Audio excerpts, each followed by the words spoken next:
चलो ठीक है, लिखती जाऊं। सॉरी। अच्छा, ये जो थी क्वेश्चंस अपने देख लिया है ना। अब ये देख लें, ये व्हाइट बोर्ड हमारा छोटा है, इसमें फिर मुझे जो क्वेश्चन है ना वो पहले रिमूव करना पड़ेगा, फिर ही मैं आंसर लिख सकती हूँ। ये हमारी क्या थी? ये हमारी प्रोलॉन्ग लेटेंट फेज है। ठीक है, इसका ड्यूरेशन कितना होता है? मल्टी के अंदर जो है ना, इसका ड्यूरेशन 14 आवर्स, और प्राइमरी के अंदर 20 आवर्स होता है। ठीक है, और इसमें कम से कम जो हमारी डायलेशन है वो 6 सेंटीमीटर तक हो जानी चाहिए। ठीक है, इतने ड्यूरेशन में 4 to 6 सेंटीमीटर तक हो जानी चाहिए। आपने ड्यूरेशन याद रखनी है। ठीक है,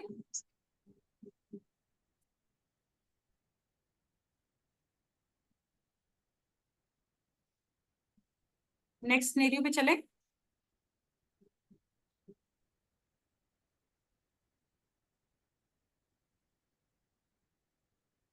मैं थोड़ा सा इसको नीचे ड्रैग कर लूँ, ये ऊपर ही चला गया।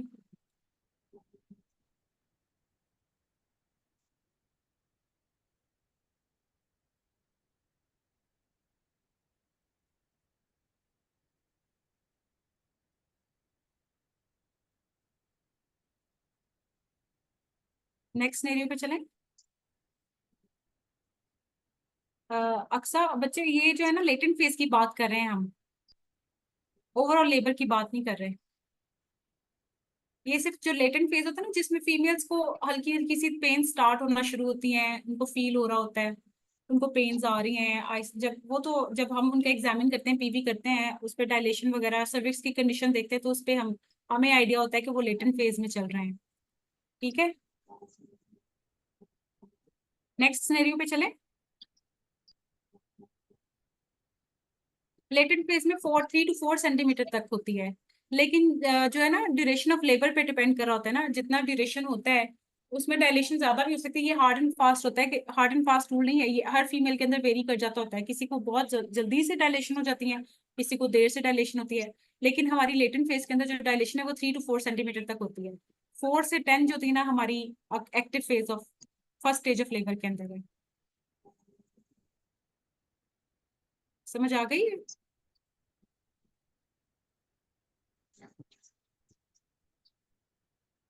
आगे चलें, नेक्स्ट सिनेरियो पे चलें।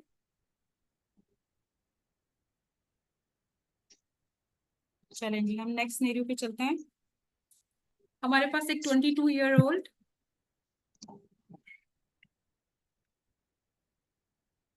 22 ईयर ओल्ड प्राइमी आई है। ठीक है, 39 वीक्स पे आई है।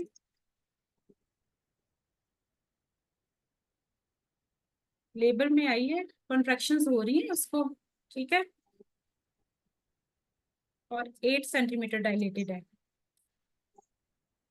ठीक है, 8 सेंटीमीटर तक वो इजिली डायलेट हो गई है, मतलब उसको कोई इशू नहीं हुआ, पेन्स आती रही है, 8 सेंटीमीटर तक डायलेट हो गई है। ठीक है, लेकिन इससे आगे वो प्रोग्रेस नहीं कर रही, 3 घंटे हो गए हैं,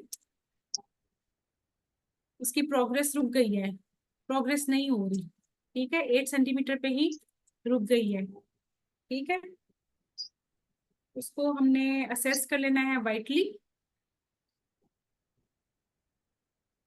फीटस की वेलबींग असेस कर लेनी है, जो कि नॉर्मल है। ठीक है,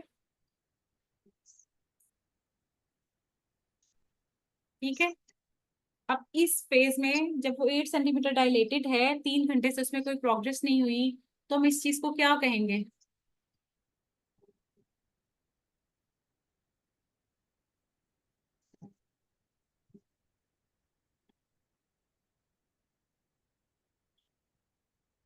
active stage prolong, very good Aksa, very good.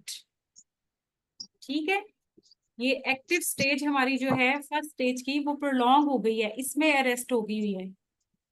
ठीक है, अब ये मैं आपकी कल की सारी चीजों को कोरिलेट कर रही हूँ। ठीक है, जो कल हमने सारा कुछ पढ़ा है वो आज सारा रिपीट होगा क्लिनिकल फॉर्म में। ठीक है, साथ में हम एब्नॉर्मेलिटीज भी पढ़ेंगे और साथ में जो हम कल वाली चीजों को कोरिलेट करेंगे। ठीक है, आगे चलें। सबको क्वेश्चन समझ आ गया है, आंसर की भी समझ आ गई है? ठीक हो गया। अब हम इसका नेक्स्ट देख लेते हैं। डायग्नोसिस हमारी है, एक्टिव फेज जो है प्रोलॉन्ग हो गई है फर्स्ट स्टेज की। ठीक है, अब ये क्यों हो रही है, इसकी एब्नॉर्मेलिटीज हम देख लेते हैं। क्यों, क्या मसला हुआ है कि 8 सेंटीमीटर तक तो नॉर्मल हो गई है, आगे क्यों नहीं प्रोग्रेस कर रही? उसके लिए एब्नॉर्मेलिटीज हमने कल जो 3 पीस पढ़े थे, पावर, पैसेज, पैसेंजर। ठीक है, कल जो हमने पढ़े थे वही हम आज कोरिलेट करेंगे। पावर, पैसेज एंड पैसेंजर, ये एब्नॉर्मेलिटी होती है इसके अंदर। 8 सेंटीमीटर तक डायलेट हो गई है, फर्दर क्यों प्रोग्रेस नहीं करी, इसमें 3 पीस इन्वॉल्व हो जाएंगे। पावर से मतलब हमारी जो यूट्रस की कॉन्ट्रैक्शंस है वो ठीक से नहीं हो रही, इनएडिक्वेट कॉन्ट्रैक्शंस है। पैसेज जो है, माँ का जो पेल्विस है वो छोटा है, उसको कोई बचपन में कोई रिकेट्स वगैरह हुआ होगा, उसकी वजह से कोई बोन की प्रॉब्लम हो गई है, बोनी रिकेट, छोटा रिकेट की वजह से जो है बोनी पेल्विस छोटा हो गया है। ठीक है, नेक्स्ट हमारे पास पैसेंजर आ जाता है, फिटस का साइज। फिटस का साइज लाइक मैक्रोसोमिक बेबी हो गया, उसका साइज बहुत बड़ा है माँ के जो पेल्विस है उसके मुकाबले में, या फिर जो है हाइड्रोसेफलस वाला बेबी है वो आ गया है। ठीक है, कॉजेस में हमारे पास क्या आएंगी, 3 पीस आ जाएंगे हमारे। ठीक है, ये 3 पीस हम लोगों ने देख लेने, पावर, पैसेज और पैसेंजर। आपको क्वेश्चन नहीं नजर आ रहा अभी फिर?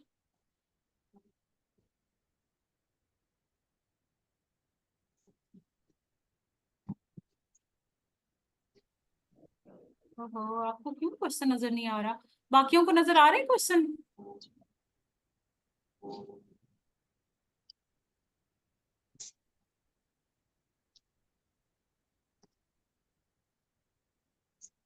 ओहो, अस्मा आपने फोन पे ही कनेक्ट किया हुआ है या लैपटॉप पे कनेक्टेड है?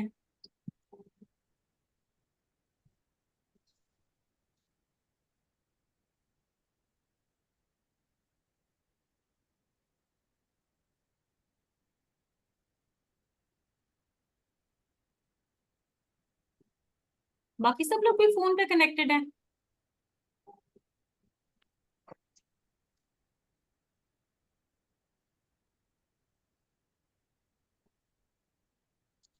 अस्मा को पता नहीं क्यों नजर नहीं आ रहा है, क्या इशू है?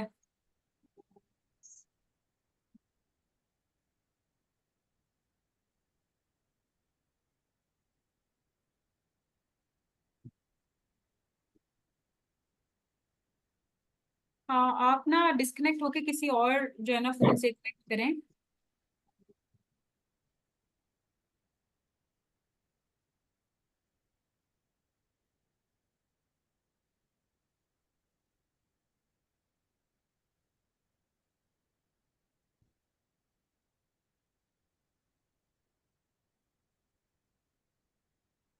बाकी सब लोगों को क्वेश्चन समझ आ गया है?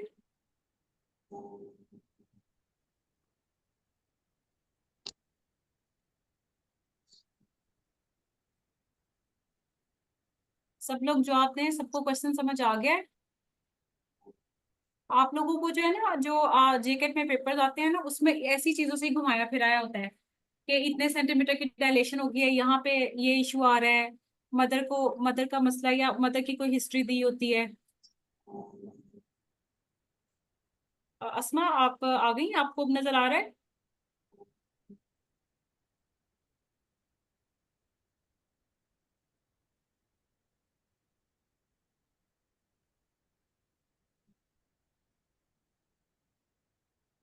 चले, गुड। अच्छा, हम डिस्कस कर रहे थे कि जो जेकेट का पेपर होता है ना उसमें ऐसे ही घुमाया होता है उन्होंने। ठीक है, ऐसे जो है ना वो मल्टी या प्राइमरी का दे के उसकी कितने सेंटीमीटर की डायलेशन हो गई है, इस तरह की चीजें दे के ही उन्होंने घुमाया फिराया होता है क्वेश्चंस को। ठीक है, 3 पीस की समझ आ गई ना जो इसमें एब्नॉर्मेलिटी है?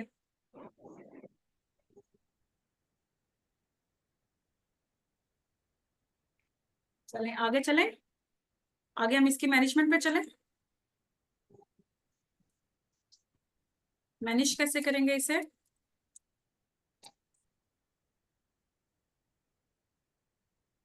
हमने ना कॉन्ट्रैक्शन असेस कर लेनी है, ठीक है।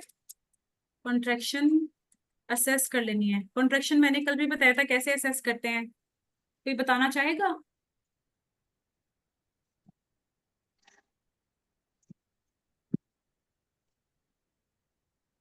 एनीवन?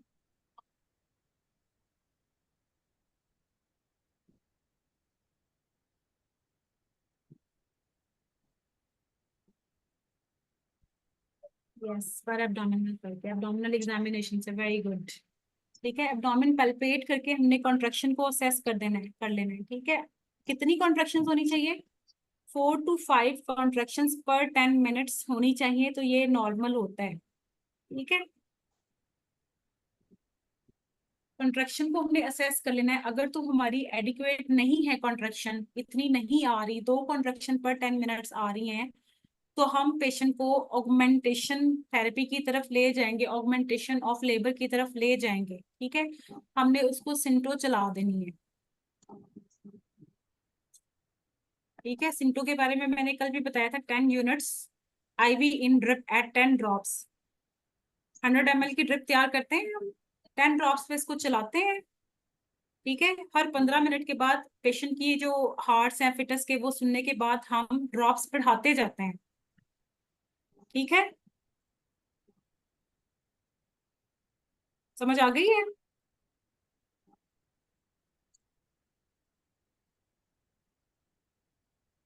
ठीक हो गया, कॉन्ट्रैक्शन असेस कर ली हमने। अगर तो कॉन्ट्रैक्शन एडिकेट नहीं है, तो हमने IV ऑक्सीटोसिन ड्रिप में चला देना है, IV ऑक्सीटोसिन चलाएंगे, ठीक है। और अगर कॉन्ट्रैक्शन नॉर्मल है, इसका क्या मतलब है? या तो फिटस का साइज ज्यादा है, या फिर पेल्विस की एब्नोर्मेलिटी है मदर के, ठीक है। इस केस में हम किस तरफ जाएंगे फिर? सी सेक्शन की तरफ, क्योंकि और हमारे पास रास्ता ही नहीं है कोई भी नॉर्मल डिलीवरी का, ठीक है। फिर हम लोगों ने जाना है सी सेक्शन की तरफ। समझ आ गई है?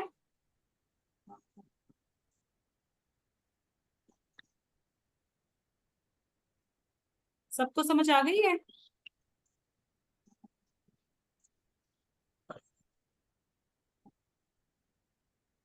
ठीक हो गया। नेक्स्ट क्वेश्चन पे चलें, नेक्स्ट क्वेश्चन पे चलें।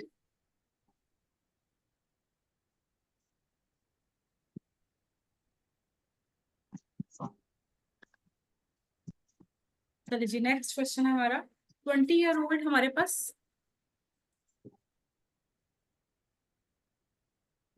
प्राइमी आई है 41 वीक्स पे, ठीक है। फुली डायलेटेड है,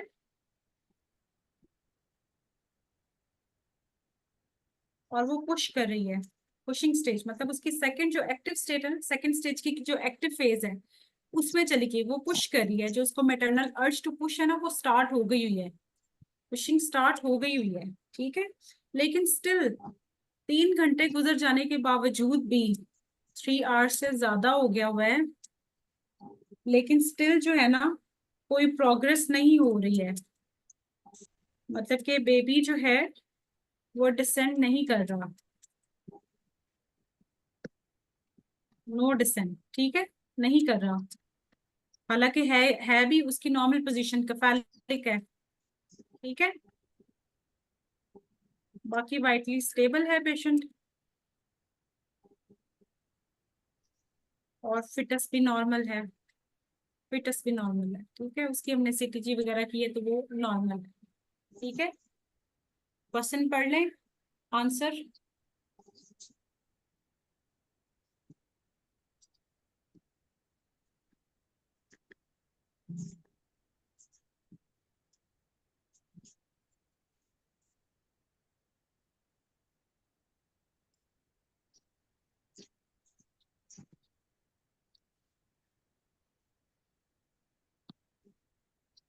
जी, कोई आंसर करना चाहेगा?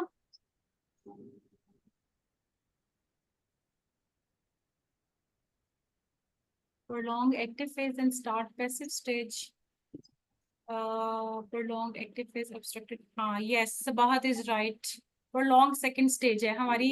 सेकंड स्टेज की जो लेबर है ना वो प्रोलॉन्ग होगी, सेकंड स्टेज से आगे प्रोग्रेस नहीं हो रही। Very good Sabahat. अस्मा आपको कोई इशू आ रहा है, आप बार बार लेफ्ट कर रही हैं?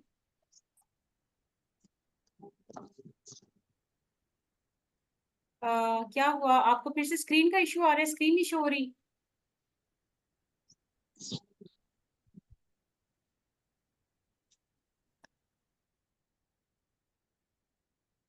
पता नहीं आपके साथ ये क्यों इशू हो रहा है। I really don't understand. बाकी सबको तो शो हो रही है। अभी आपको शो हो रही है?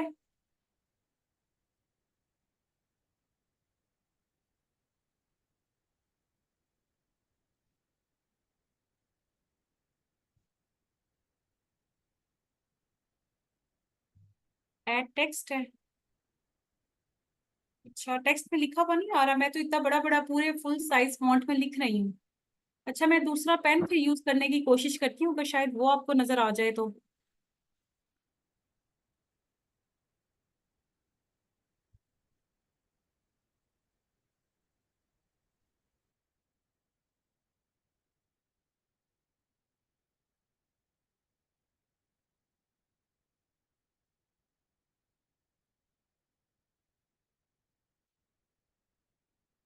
अच्छा ये इतना अच्छा इससे ना लिखा नहीं जाता, इसलिए मैंने टेक्स्ट का यूज करना शुरू किया था। अब ये देखिए आपको ये नजर आ रही है 20 वीक हमारे पास। 20 ईयर ओल्ड है। ये आ रहा है नजर आपको? अच्छा आई रियली डोंट नो आपको टेक्स्ट क्यों नहीं नजर आ रहा। अच्छा 20 ईयर ओल्ड प्राइमी है। मैं कोशिश करती हूँ इसे लिखने की। Let's see. प्राइमी है, 41 वीक्स पे आई है हमारे पास।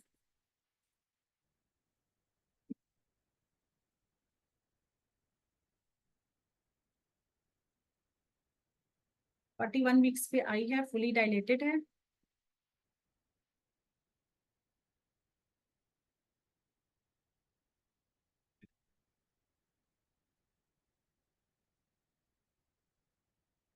फुली डायलेटेड है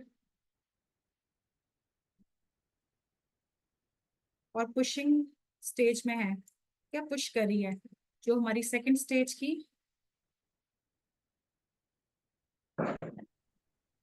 सेकंड स्टेज की जो एक्टिव फेज थी उसके अंदर है, पुश कर रही है, मतलब उसको मेटरनल अर्ज जो है ना पुश आ रहा है, मेटरनल अर्ज टू पुश। ठीक है। लेकिन बेबी जो है ना वो प्रोग्रेस नहीं कर रहा नीचे। फुली डायलेटेड होने के बावजूद भी बेबी की प्रोग्रेस नहीं है, उसका डिसेंड नहीं हो रहा। ठीक है।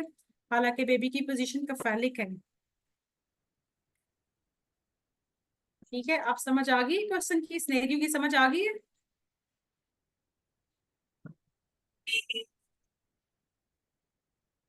सबको सिनेरियो समझ आ गया है ना? सेकेंडरी स्टेज अरेस्ट का समझ आ गई है ना सबको?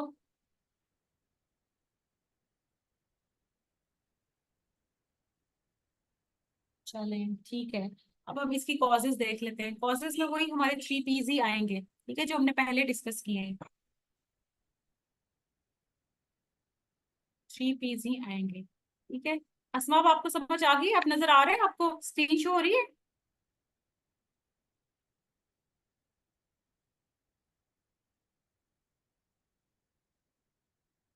चलें, समझ आ रही है ऐसे आपको? ऐसे सिनेरियो लिखा हुआ समझ आ रहा है? चले हम आगे इसकी कॉजेज देख लेते हैं जल्दी से। कॉजेज वही हमने जो पहले पढ़ लिए, 3 P's हैं। ठीक है। ये 3 P's हैं हमारे। ठीक है। लेकिन इसमें सबसे जो कॉमन कॉज है ना वो हमारी कॉन्ट्रैक्शन की ही जो है ना मसला है, मतलब कि हमारी पावर्स का मसला है। ठीक है। ये हमारी पावर्स का ही मसला है इसके अंदर। मोस्ट कॉमन कॉज जो है ना सेकेंडरी स्टेज अरेस्ट की, तो हमारे पास क्या है? Sorry, contraction, इनएडिक्वेट contraction. कॉन्ट्रैक्शंस नहीं ठीक है। अगर हम पैसेज की बात करें तो वही मिड पेल्विस का डिफेक्ट है कि वो जो है ना बेबी जो है ना वो नीचे, पेल्विस के शॉर्ट होने की वजह से नीचे नहीं जा पा रहा है। ठीक है। उसके बाद, और अगर हमने इसमें, अगर हम किसी स्पेसिफिक टाइप के पेल्विस की बात करें ना, तो हम इसमें एंड्रॉइड टाइप के पेल्विस की बात करेंगे। एंड्रॉइड की जो ओवल हार्ट शेप्ड इनलेट होती है, जो मिड कैविटी होती है ना, उसकी बहुत शॉर्ट सी होती है। मिड कैविटी जो है ना उसकी शॉर्ट सी होती है, बिल्कुल छोटी सी हार्ट शेप उसकी इनलेट होती है। तो इसकी ये प्रोमोटरी होगी, ये हमारे पास दोनों साइडों पे इलेक क्रेस्ट आ गई हैं। ये हमारे पास जो है क्या नाम है, शिल्ट ब्रोस्टी आ गया है। ये हमारे पास ऑब्चुरेटर मॉल आ गई है। ये हमारे पास प्यूबिक प्यूबिक बोन आ गया है, प्यूबिक प्यूबिक सिम्फिसिस आ गई है। ठीक है। इसकी जो अंदर इनर कैविटी होती है ना वो स्मॉल होती है। उसकी वजह से जब बेबी जब नीचे आता है ना, तो बेबी का हेड जो है वो अरेस्ट हो जाता है, क्योंकि वो इंटरनली रोटेट नहीं हो पाता। आज मैंने जो वीडियो भेजी थी, आपने देखी है वो वीडियो? कैसे उसमें सारी जो स्टेप्स थे लेबर के हो रहे थे, सबने देखी है ना? वो बहुत अच्छी एक्सप्लेन की हुई थी, बहुत अच्छे से उसमें सारे स्टेप्स जो है ना वो बताए हुए थे। सबने देखी है वो वीडियो?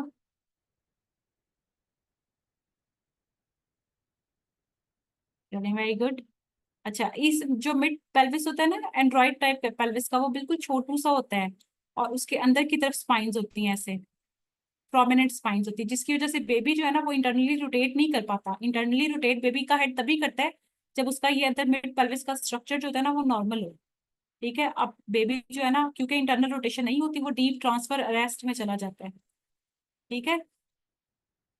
Deep transverse arrest. ठीक है। समझ आ गई है? ये एक मैंने एग्जांपल दिया आप लोगों को, जो हम इसमें कर सकते हैं पेल्विस की एब्नॉर्मेलिटी के अंदर।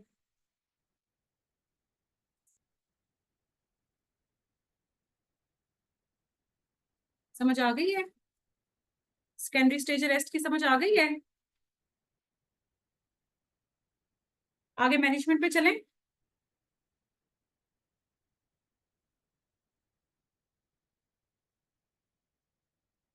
अच्छा जी, मैनेजमेंट पे हमने देखना है, जो हमारी नाइस की गाइडलाइंस है ना, वो ये कहती है कि आपने इसमें सिंटो नहीं देनी, मतलब ऑक्सीटोसिन हमने एडमिनिस्टर नहीं करनी।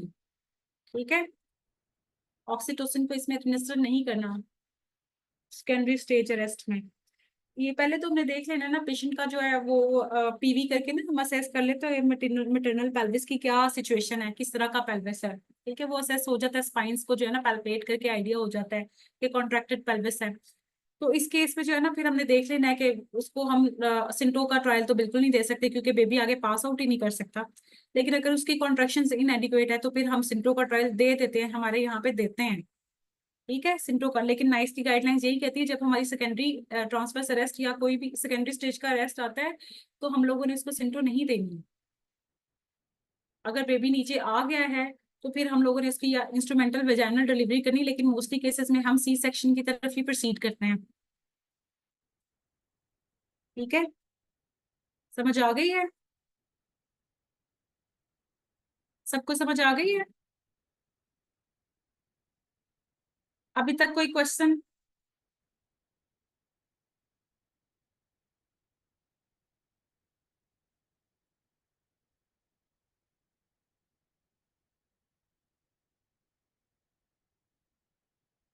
चलिए, वेरी गुड।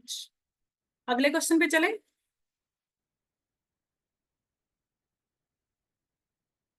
चलें जी। अच्छा जी, अगला क्वेश्चन है हमारा। 20 year old, 20 year, primary gravida आई है हमारे पास 39 वीक्स पे।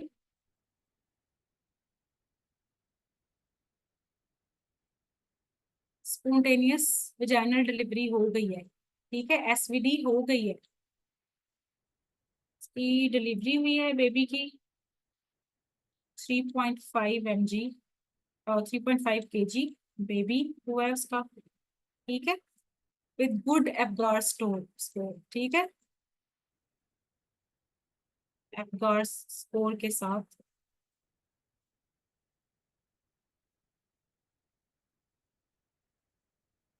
लेकिन उसका प्लेसेंटा नहीं डिलीवर हो रहा। ये तो सबको आना चाहिए। प्लेसेंटा डिलीवर नहीं हो रहा। ठीक है। वैसे वो वाइटली स्टेबल है, yes very good, prolong third stage of labour है ये। ठीक है। सबको क्वेश्चन समझ आ गया है ना? चलें, वेरी गुड। इसकी कॉजेज अब हम देख लेते हैं। कॉजेज में हमारे पास क्या आ जाती है? एक तो बेबी डिलीवर होने के बाद इम्प्रॉपर कॉन्ट्रैक्शन हो गई है, इम्प्रॉपरली कॉन्ट्रैक्ट यूट्रस है। ठीक है। वैसे तो हम जो है ना सारा इंतजाम करके रखते हैं अपने हैंड डिलीवरी रूम में।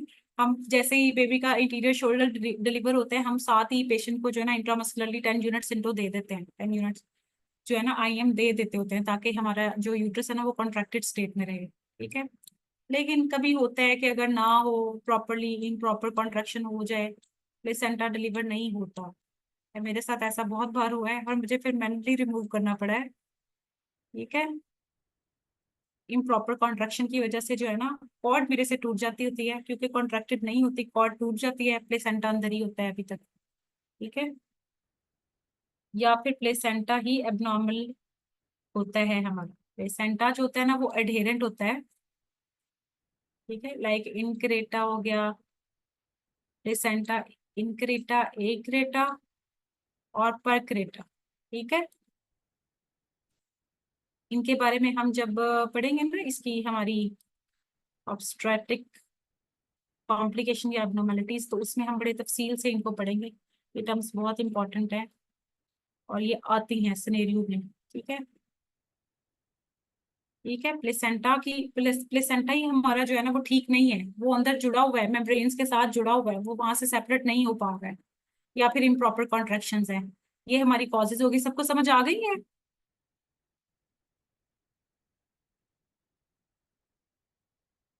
ठीक है। नेक्स्ट, इसको हमने मैनेज कैसे करना है, वही जो मैंने आपको बताया है। मैनुअल जो है ना हमने रिमूवल करनी होती है। यहाँ पर जो हमारी बुक की गाइडलाइंस है उसमें तो ये है ना कि वो हमने जीए दे के जो है ना पेशेंट को ओटी शिफ्ट करना है, स्पाइनल दे के, तो फिर उसके बाद रिमूवल करनी होती है। लेकिन हम जो है ना जैसे मेरे साथ अक्सर हुआ, तो हम लोग जो है ना वो मैनुअल उसी टाइम ही रिमूव कर लेते होते हैं, मैनुअली प्लेसेंटा रिमूव कर लेते हैं, लेकिन आपने बुक को फॉलो करनी है। ठीक है। या फिर जो है ना अगर प्लेसेंटा एबनॉर्मल है और ब्लीडिंग हमारी बहुत ज्यादा हो रही है, ठीक है, ब्लीडिंग हमारी ज्यादा हो रही है, तो फिर हम लोगों ने जो है ना पेशेंट को ओटी शिफ्ट करना है। ओटी शिफ्ट करके देखना है, सारे ब्लीडिंग को स्टॉप करने की हर चीज जो है ना हम लोगों ने कर लेनी है, वहां पे जो भी ब्लीडर ढूंढ लेना है कहाँ से ब्लीडिंग हो रही है। अगर वो ज्यादातर ये होता है कि अगर प्लेसेंटा इनक्रेटा हो, वो जो यूट्रस की वॉल्स है उसके अंदर इनकॉर्पोरेट हुआ हो, तो ऐसे केस में ब्लीडिंग रोकना बहुत मुश्किल होता है, और ऐसे केस में हमें हिस्टेरेक्टमी की तरफ जाना पड़ता है। ठीक है। हिस्टेरेक्टमी इसका जो है ना, अगर ब्लीडिंग नहीं रुक रही तो फिर हम हिस्टेरेक्टमी की तरफ चले जाएंगे। ठीक है, सबको समझ आ गई है?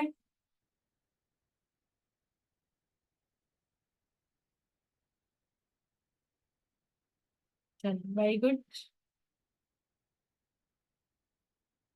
ये हमारी होगी, तीनों स्टेजेस कंप्लीट हो गई हैं। ठीक है।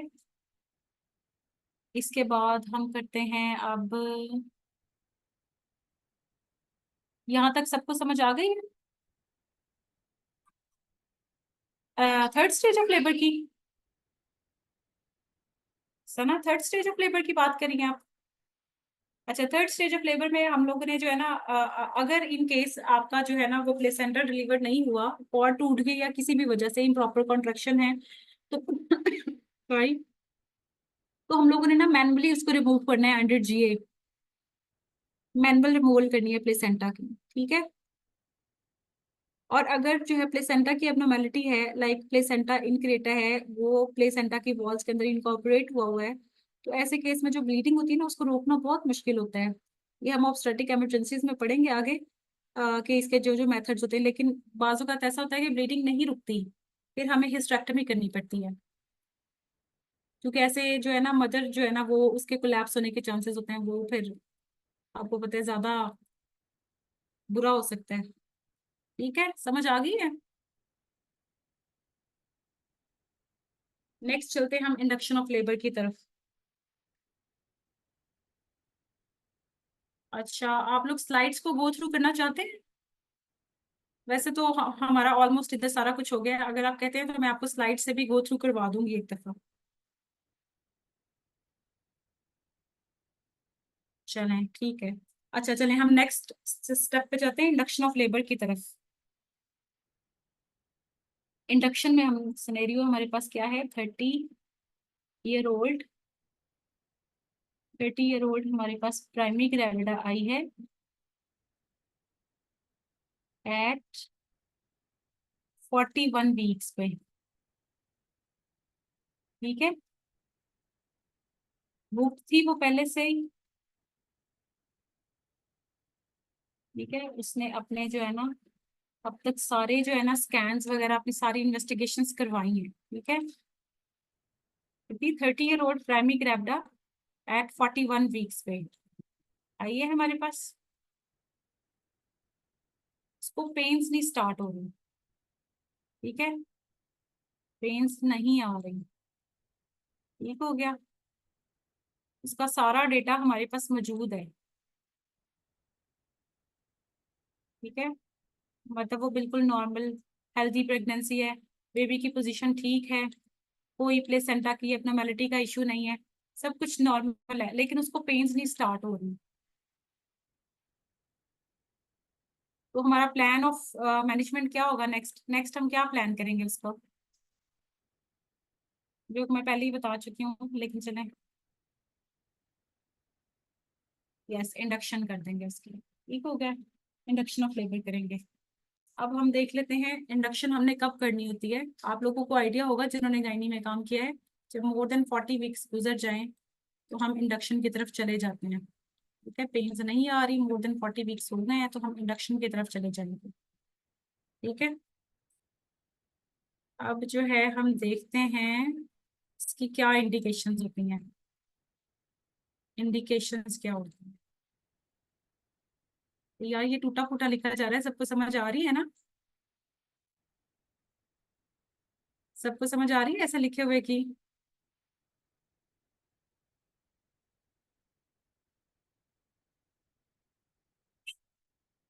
इंडिकेशंस में क्या आएगा? किसी को इशू तो नहीं है? वरना मैं वो टेक्स्ट ही लिखना शुरू कर देती हूँ।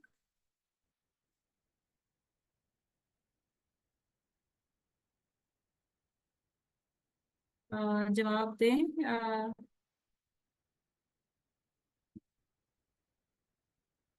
ये है, देख लें, या तो मैं टेक्स्ट ही लिख दूं क्योंकि ऐसे सबको। एक दफा चले ट्राई कर लेते हैं, हो सकता है इस दफा डॉक्टर अस्मा को जो है ना नजर आ जाए।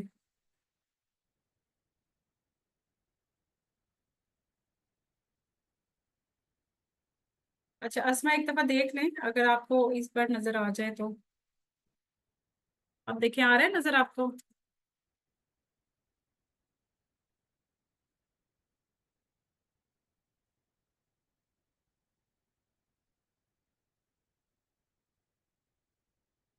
अस्मा, अब नजर आ रहा है आपको? हाँ, मतलब वैसे ही लिखे हैं, रैंडम।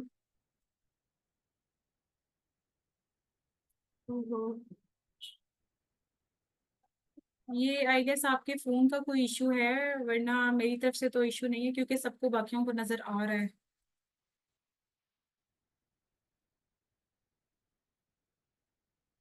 चलें, हम लोग जो है ना फिर पेन ही यूज कर लेते हैं, बाकी लोगों को कोई इशू तो नहीं है।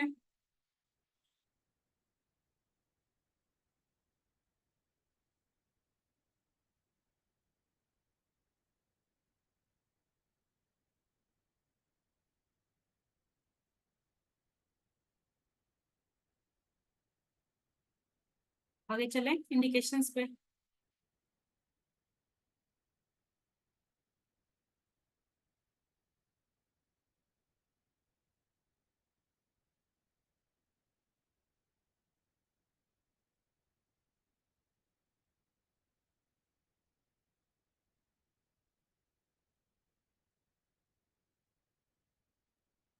इंडिकेशन हमारे पास क्या है, एक तो पोस्टर्म हो गया, 40 वीक्स अबव हो गया, ठीक है।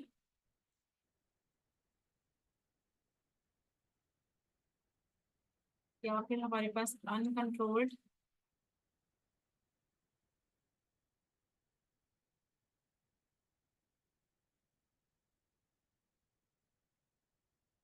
बीपी और डायबिटीज मेलाइटस है। अगर दोनों ये केसेस हो ना, ऐसा कोई, अगर कोई हमारे पास ऐसी पेशेंट आती है, अनकंट्रोल्ड बीपी या डायबिटीज मेलाइटस है, तो जो हम उसको जो है ना 38 to 39 वीक्स के अंदर इंड्यूस कर देते होते हैं, अगर कोई कॉम्प्लिकेशन ना हो तो, ठीक है। ये हमारे यहाँ पे मोस्टली जो सेटअप्स है ना, इधर ऐसे ही होता है, हम इसको 38 to 39, वैसे तो मोस्टली फीमेल सी सेक्शन की तरफ ही जाती हैं ऐसे केसेस में। लेकिन अगर कोई विलिंग हो ना, और और जिसका हो सकता हो, उसको हम लास्ट में 38 to 39 वीक्स में इंड्यूस कर देते होते हैं, ठीक है। उसके बाद आपको पता है एक मैक्रोसोमिक बेबी हो, कोई डायबिटीज मेलाइटिस वाला हो, ठीक है। या अगर किसी का AFI जो है वो कम हो, लेकिन not more than less than 5, less than 5 से सेंटीमीटर से कम ना हो, मतलब more than 5 centimetre, sorry, more than 5 centimetre होना चाहिए, ठीक है। 5 सेंटीमीटर से कम ना हो इसका AFI, ठीक है। ये कुछ हमारी इंडिकेशंस हैं। समझ आ गई आप लोगों को? कुछ लिखा हुआ समझ आया है? मैं रिपीट कर देती हूँ। एक तो पोस्टर्म है, 40 वीक्स अबव, या अनकंट्रोल्ड हाइपरटेंशन या ब्लड प्रेशर है, increase birth weight of baby का बर्थ वेट। AFI, AFI जो है ना, इसमें ना हमने स्कैन के थ्रू जो है ना, हमारी पॉकेट्स होती हैं एमनियोटिक फ्लूइड की, जब हम स्कैन करते हैं ना, तो हम अपने चारों जो साइड्स होती है ना इसकी एमनियोटिक सैक की, उसमें जो पॉकेट्स होते हैं ना, उनके थ्रू जो है ना ये निकलता होता है।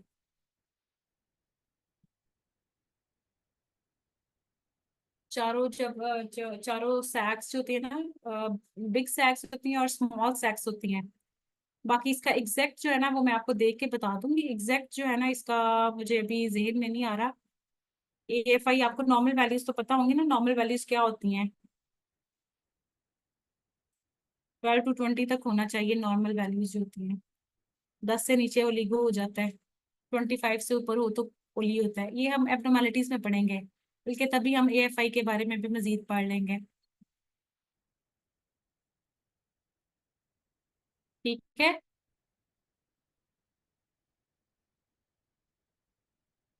आगे चले। इंडक्शन हमने करनी कैसे है?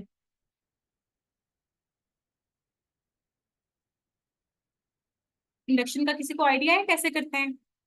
कोई बताना चाहेगा?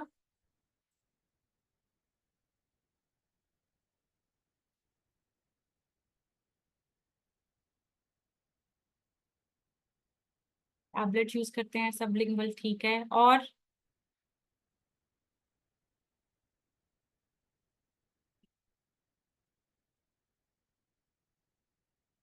और किसी को कोई आइडिया है इंडक्शन कैसे करते हैं? अगर आप लोगों ने गायनी में काम किया होगा तो आपको जरूर आइडिया होगा। यस, मेम्ब्रेन स्वीपिंग, सबसे पहले हम मेम्ब्रेन स्वीपिंग की तरफ ही जाते हैं। बहुत पुराना मेथड है मेम्ब्रेन स्वीपिंग वाला तो, ठीक है। चले हम डिस्कस कर लेते हैं। इसके ना दो मेथड्स होते हैं, एक तो मैकेनिकल मेथड होता है, ठीक है, और दूसरा जो होता है ना मेडिसिनल होता है। मैकेनिकल होता है और मेडिसिनल होता है, मेडिसिन के थ्रू, ठीक है। मैकेनिकल हमारे पास क्या क्या होते हैं? एक तो वही जो डॉक्टर माहम ने बताया है, मेम्ब्रेन स्वीप होती है। यस, बात बिल्कुल ठीक। आर्टिफिशियल रप्चर ऑफ मेम्ब्रेन्स भी इसी का पार्ट है। यार ये ऐसे लिखा ही नहीं जा रहा है मेरे से। मेम्ब्रेन स्वीप, मेरा ख्याल है मुझे टेक्स्ट यूज कर लेना चाहिए अभी, क्योंकि ये कॉजेज इंपॉर्टेंट है, ये जो वेज है ना ये इंपॉर्टेंट है।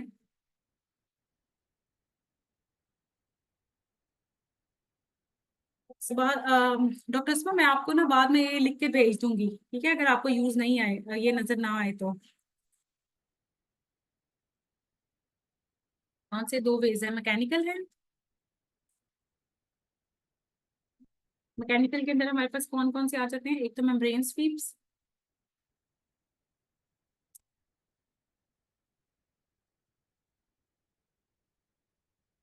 दूसरा बैलून कैथेटर।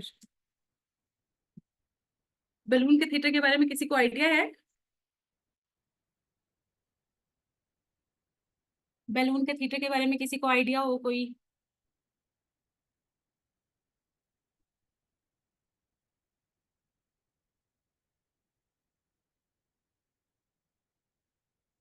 अच्छा, मेरे यहाँ अजान हो रही है, 2 मिनट के बाद कंटिन्यू करता हूँ।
जी सबाहत, बिल्कुल ठीक कह रही हैं आप। हम लोगों ने जो ना फॉली बैलून जो है ना वो डाल के ना सॉरी, बैलून कैथेटर को डाल के ना डायलेट कर देना होता है। हम ना सर्विक्स के थ्रू पास करते हैं कैथेटर को, और फिर पानी डाल के ना इसको इन्फ्लेट कर देते हैं। इससे होता क्या है, जो हमारी मेम्ब्रेन्स होती है ना, ये एमनियोटिक मेम्ब्रेन्स जो होती है, जो यूट्रस के साथ अडेरेंट होती है, वो सेपरेट हो जाती हैं।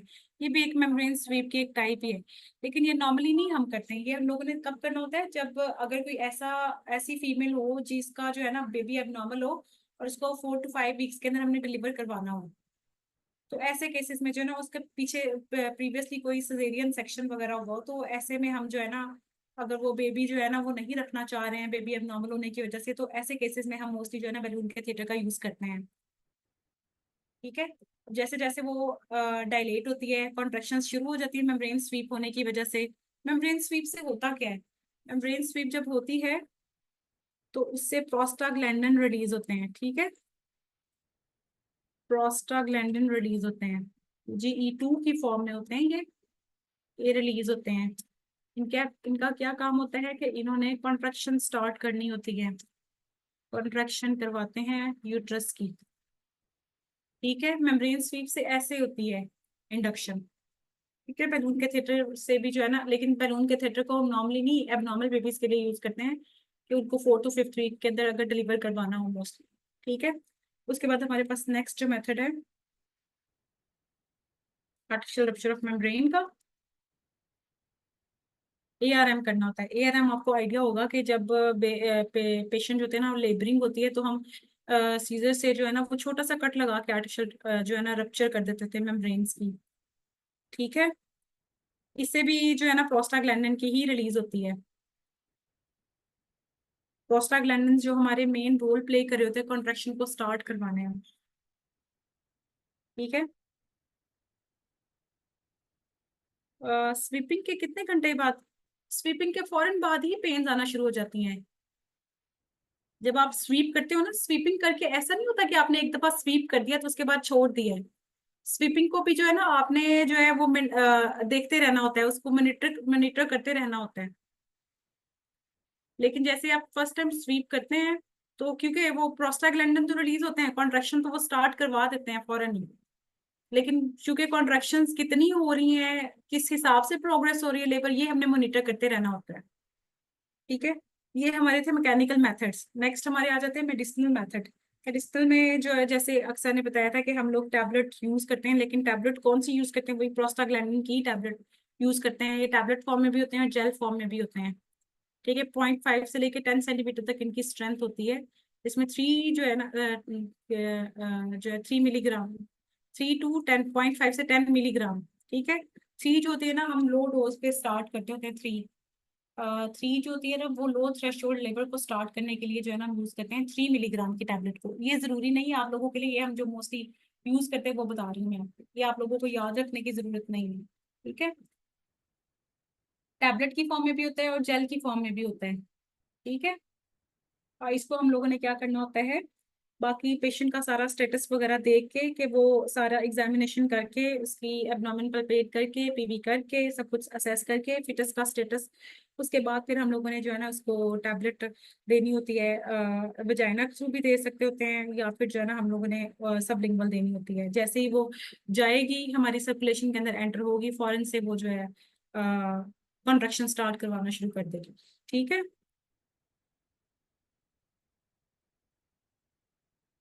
समझ आ गई यहाँ तक? अच्छा, नेक्स्ट होती है हमारे पास, वही हम लोगों ने जो है ना सिंटो की ड्रिप चलानी होती है। क्या पूछे है? अच्छा ठीक है, वो पुराना क्वेश्चन ही है। सिंटो की ड्रिप भी हम चला सकते हैं, इसको डिफरेंट डोजेस पे एडजस्ट करते हैं पेशेंट के स्टेटस के अकॉर्डिंग, कितनी कॉन्ट्रेक्शन है वो असेस करके। टैबलेट हमने एक ही देनी होती है, 6 घंटे के वक्फे से देनी होती है। दो टैबलेट्स यूज करते हैं हम। ठीक है, 2 डोजेस देनी होती है हमने, और 6 घंटे के वक्फे से देनी होती है। क्योंकि उसके बाद जो है ना पेशेंट का अपना भी शुरू हो जाता है ना, उसके प्रोस्टाग्लैंडिन रिलीज होना शुरू हो जाते हैं।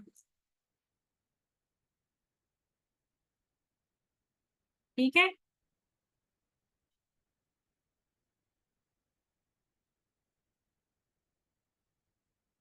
इसके अलावा जो है ना हम मीजोप्रोस्टोल भी यूज कर सकते हैं।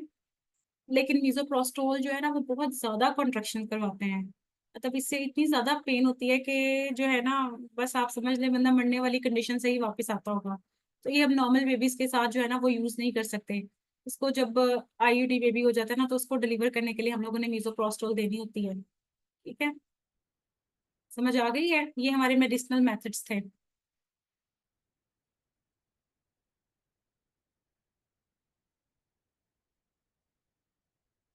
समझ आ गई है सबको बच्चों?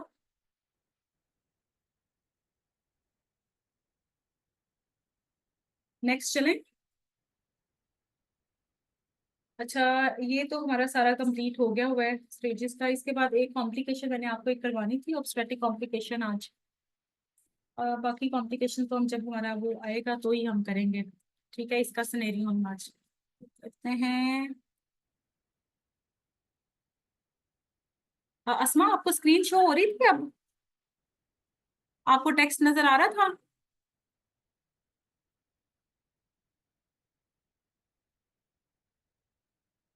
यार, आईयूडी में मीजोप्रोस्टोल ही देते हैं ज्यादातर केसेस में, क्योंकि मीजोप्रोस्टोल से पेन इतनी ज्यादा होती है कि वो जो है ना लेबर का ड्यूरेशन कम कर देती हैं।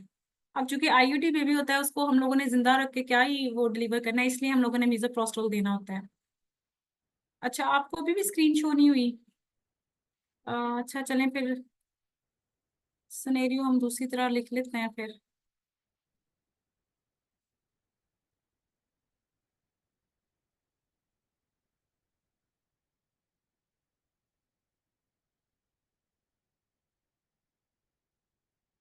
अच्छा जी, 34 ईयर ओल्ड हमारे पास है, आई है फीमेल, मल्टी ग्रेविडा है,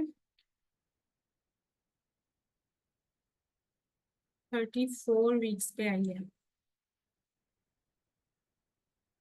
ठीक है,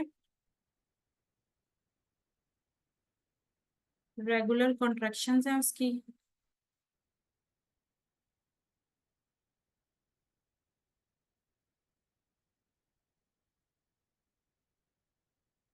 प्रीवियसली उसके जो है ना, जब हम लोगों ने हिस्ट्री ली तो उसका सेक्शन हुआ है, सी सेक्शन हुआ है उसका ड्यू टू ब्रीच पोजीशन की वजह से, बेबी के ब्रीच पोजीशन की वजह से। ठीक है, बेबी ब्रीच होने की वजह से उसका प्रीवियस सेक्शन हुआ है। ठीक है, जब वो हमारे पास आई है तो वो 6 सेंटीमीटर डायलेटेड है। ठीक है, विथ बल्जिंग मेम्ब्रेन्स।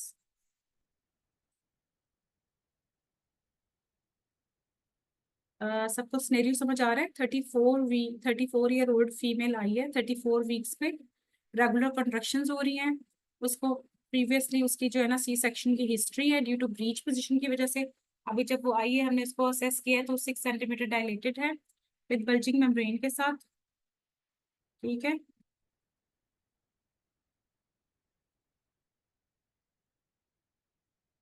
जो कि रप्चर हो जाती है।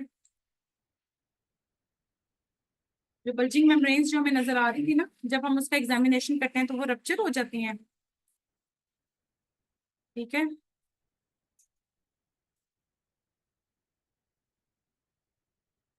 इससे जो है ना लूप ऑफ अम्बिलिकल कॉर्ड जो है ना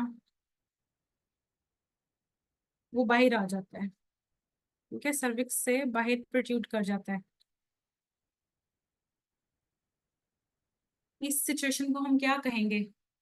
मैं क्वेश्चन रिपीट कर देती हूँ। 34 ईयर ओल्ड फीमेल आई है हमारे पास, 34 वीक्स में irregular contraction. Previous C section उसका हुआ है ब्रीच पोजीशन की वजह से बेबी के। यस, कॉर्ड प्रोलैप्स है। वेरी गुड, कॉर्ड प्रोलैप्स है ये। ठीक है, और कॉर्ड प्रोलैप्स एक ऑब्स्टेट्रिक इमरजेंसी है। ठीक है, ये जो है ना जैसे ही कॉर्ड प्रोलैप्स होगा तो इसका मतलब ये है कि आपने जो है ना पेशेंट को फौरन से सी सेक्शन की तरफ ले जाना है। लेकिन उससे पहले हमने कॉर्ड का कुछ ना कुछ करना है, क्योंकि कॉर्ड के थ्रू बेबी की सप्लाई जा रही होती है, ब्लड सप्लाई। अगर हम कॉर्ड को वहीं रहने दें, किसी ना किसी वजह से अगर कॉर्ड कंप्रेस हो जाता है तो बेबी की सप्लाई जो है वो कंप्रोमाइज हो जाएगी, उसको हाइपोक्सिया के स्टेट पे चला जाएगा। ठीक है, हमने जो है ना पहले जो है पेशेंट का जो है ना कॉर्ड को किसी तरह से ऊपर की तरफ पुश करके और पेशेंट को फौरन से हमने सी सेक्शन की तरफ ले जाना, उसका सी सेक्शन करवा देना। ठीक है, अब हमने करना क्या है, इसमें कॉर्ड को कैसे हम लोगों ने सेव करना है? पेशेंट को जो है ना हमने नी चेस्ट पोजीशन में लेटाना है। ठीक है, और उसका जो प्रेजेंटिंग पार्ट है ना बेबी का, उसको हमने ऊपर की तरफ पुश करना है। कॉर्ड को हमने टच नहीं करना, कॉर्ड क्योंकि सेंसिटिव होता है। कॉर्ड को हमने टच नहीं करना, जो प्रेजेंटिंग पार्ट होगा ना बेबी का उसको हमने ऊपर की तरफ पुश करना है। कॉर्ड किसी हद तक अंदर चला जाएगा और पेशेंट को हमने फौरन से जो है ना वो ओटी में ले जाना है और सी सेक्शन कर देना है। ठीक है,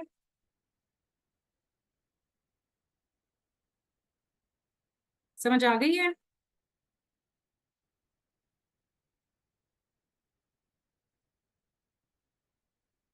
सबको क्लियर है?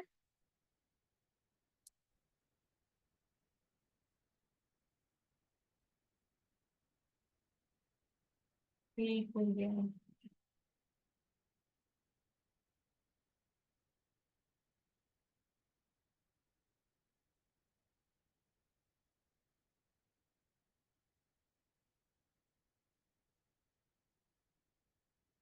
सुनिए जी, आज का हमारा इतना ही था। आज वाला मेथड ठीक था? सबको समझ आ गई है?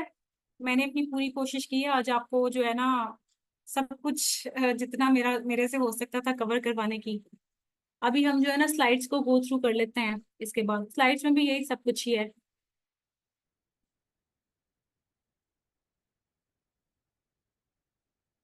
ये वाला मेथड ठीक था? सबको समझ आई है?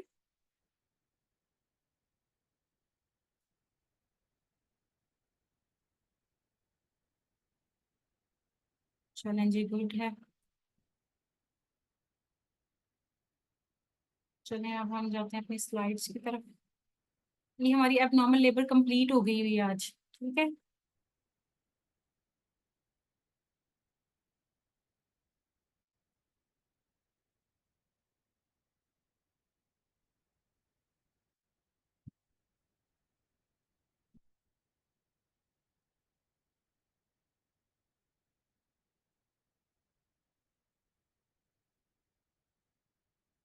स्क्रीन शेयर हो रही है सबको?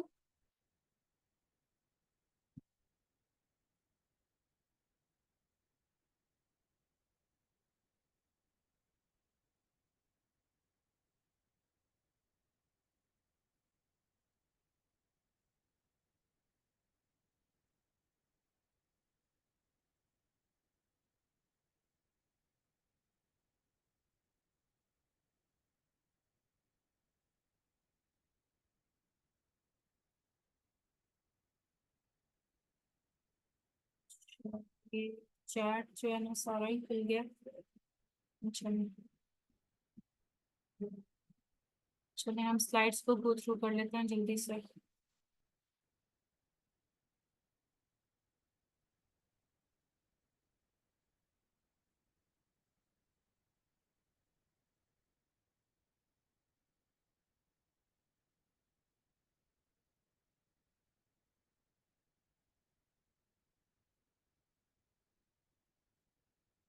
चलिए, तो आगे की तरफ चलेंगे।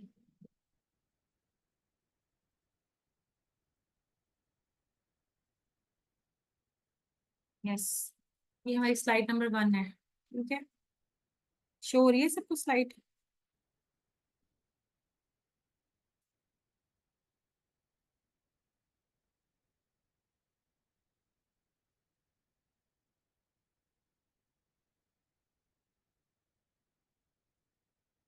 जी सीटीजी इसमें आएगी, निशा जी, सीटीजी इसमें आ जाएगी।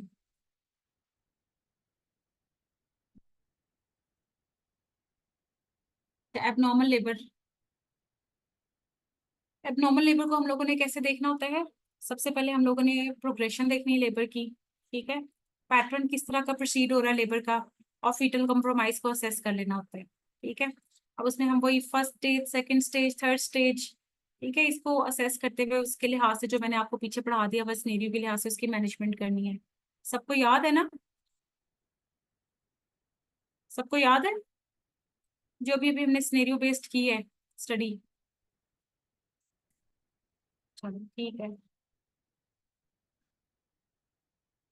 फीटस कंप्रोमाइज को हम लोगों ने रिकॉग्नाइज करना है, इसको अर्ली मैनेज करना है, क्योंकि फीटस ही तो हमारा मेन आउटकम है। ठीक है। अच्छा, नेक्स्ट हमारे पास जो फर्स्ट स्टेज होती है ना, उसमें 3 पीस की जो जो हमने 3 पीस पढ़े हैं वही हम लोगों ने इधर स्टडी कर लेने हैं। हर स्टेज के अंदर हमारी उन्हीं 3 पीस की ही एब्नॉर्मेलिटी आती है। ठीक है। Next stage, poor progress of first stage of labour. अगर 4 घंटे में 2 सेंटीमीटर से कम डायलिटेशन हुई है due to any issue, for example baby जो है ना वो डिसेंट नहीं किया या उसके हेड की रोटेशन नहीं हुई। ठीक है, इसमें 3 पीस ही आ जाते हैं जो हम लोगों ने देखा था। पावर मतलब जो है हमारी कॉन्ट्रैक्शन, पैसेंजर हमारा फिटस, पैसेज हमारा जो पेल्विस वगैरह है, यूट्रस है, सर्विक्स है। ठीक है, समझ आ गई है सबको? ये हम सब कुछ पहले कर चुके हुए हैं।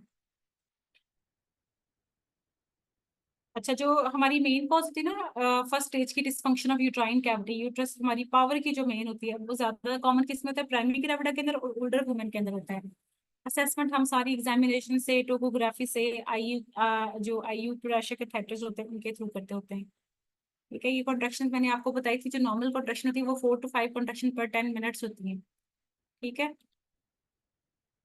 नेक्स्ट हमारे पास है पुअर लेबर सस्पेक्ट हो गई है, हमने वेजाइनल एग्जामिनेशन को हर 2 घंटे के बाद जो है ना वो देखना है, करके देखना है कि क्या रीजन है, वो ये असेस करने के लिए कि पेल्विस का डिफेक्ट है या कॉन्ट्रेक्शन का डिफेक्ट है या फिटस का डिफेक्ट है। ठीक है, वही 3 पीस को असेस करना है। ठीक है, अगर कंफर्म हो गया तो हमने आर्टिफिशियल रप्चर ऑफ मेम्ब्रेन कर देनी है। वैसे मुझे लगता है आप लोग स्लाइड्स पढ़ के कंफ्यूज होंगे। बेहतर यही कि आप लोग अपने सिनेरियोज पे रहें और उसको जो है ना 10 टीचर से रीड कर लें। क्या ख्याल है आप लोगों का?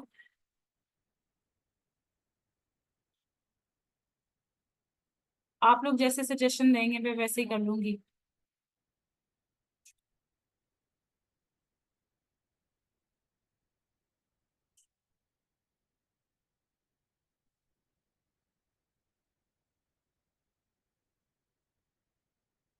बताएं, क्या कहते हैं आप लोग?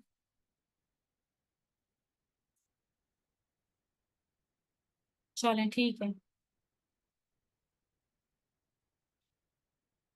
अच्छा, हमने लेबर पहले देख लेनी है हमारे पास। अगर तो पुअर प्रोग्रेस हो रही है तो हम लोगों ने जनरल एग्जामिनेशन को हर 2 घंटे बाद करना होता है अपने 3 पीस को असेस करने के लिए। ठीक है, और ये मल्टीपेरेस वुमेन की बहुत लेस लाइकली होता है कि उसके ऐसा कोई मसला हो, क्योंकि वो तो उसके जो है ना अदर हर चीज जो पैसेज वगैरह यूज टू हो चुका होता है उस चीज के लिए। ठीक है, इसलिए जब हम लोगों ने किसी मल्टी पैरा वुमन को जो है ना ये लेबल करना है ना कि इसको कोई मॉल पोजीशन या फिर इसके पेल्विस का डिफेक्ट है, तो वो बहुत केयरफुली करना होता है हम लोगों ने। Next, construction truly obstructed labour resulting uterine rupture हो सकता है। ठीक है, अगर लेबर ऑब्स्ट्रक्टेड है और हम उसमें जो है ऑगमेंटेशन वगैरह दे देते हैं या उसकी एग्जेसिव यूट्राइन कॉन्ट्रैक्शन है, तो उसमें रप्चर होने के चांसेस होते हैं यूट्रस के। और अगर रप्चर होगी तो इसका मतलब है फिटस भी गया। ठीक है, और इन एनी केस हम लोगों को सिजेरियन की तरफ जाना पड़ेगा ऑब्स्ट्रक्टेड लेबर के अंदर। सीपीडी डिस्प्रोपोर्शन, तो फेलो पेल्विक डिस्प्रोपोर्शन होता है। इसमें क्या हम लोगों ने देखना होता है, मदर का जो पेल्विस होता है और फिटस का जो हेड होता है, इन दोनों के साइज की असेसमेंट करनी होती है। ठीक है, फिटस का हेड जो होता है ना वो बड़ा होता है, मदर का पेल्विस स्मॉल होता है as compare to baby head या बेबी का साइज या दोनों का कॉम्बिनेशन। ये दोनों सीपीडी में आ जाते हैं। ठीक है, बाकी आप लोग देख लें। ये जो है फिटस के क्या क्या हो सकते हैं, हाइड्रोकेफलस हो सकता है, फिटस के थायराइड और नेक के ट्यूमर्स हो सकते हैं, जिसकी वजह से जो ऑब्स्ट्रक्शन हो सकती है, या पेशेंट बेबी की ओपी पोजीशन होगी, ऑक्सीपिट पोस्टीरियर पोजीशन। ठीक है, समझ आ गई है? जी जी, मैं सारा कुछ शेयर कर दूंगी। सिनेरियोस के साथ वर्बली बता दिया करें इंपॉर्टेंट थिंग्स। जी जी, मैं सारा कुछ इंपॉर्टेंट चीजें बता देती हूँ साथ साथ ही।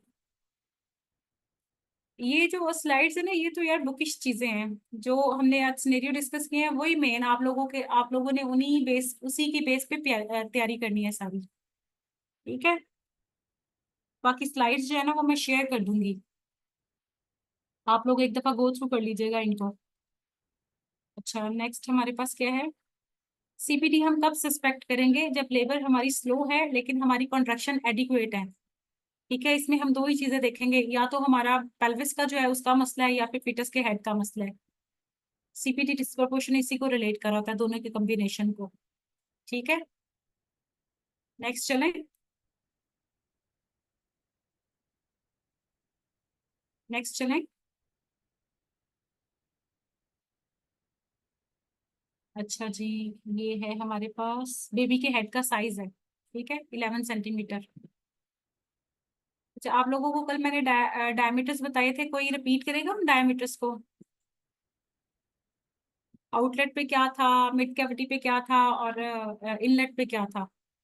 एपी और ट्रांसवर्स दोनों डायमीटर्स।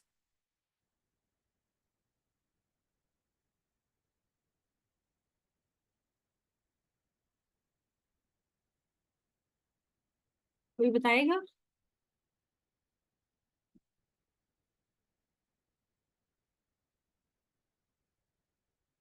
ठीक है, और ये हैं कौन कौन से? एपी है या ट्रांसफर्स है, दोनों में से क्या क्या है ये दोनों? ठीक है, ठीक हो गया, वेरी गुड। मिड कैविटी पे?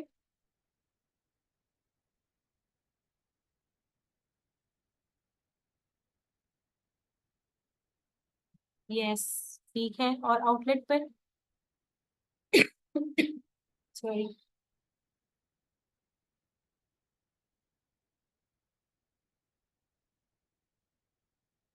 यस, वेरी गुड, ठीक है।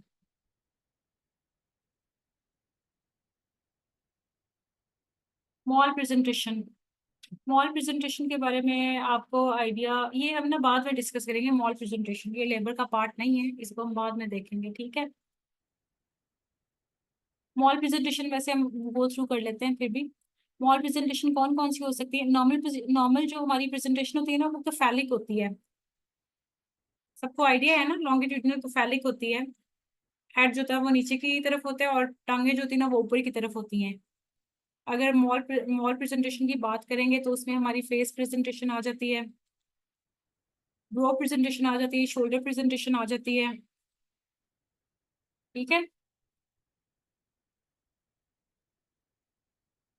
समझ आ गई है ना? फेस है, ब्रो है, शोल्डर है, और ब्रीच है।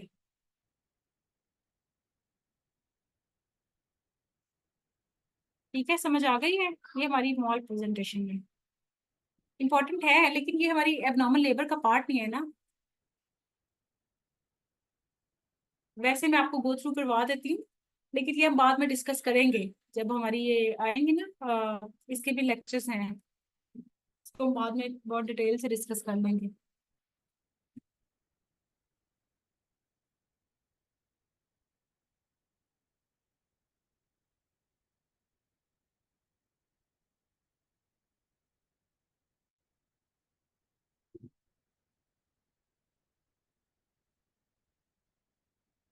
एबनॉर्मेलिटीज ऑफ बर्थ केनाल की क्या क्या एबनॉर्मेलिटीज हो सकती है, यूट्रस की होगी या सर्विक्स की होगी।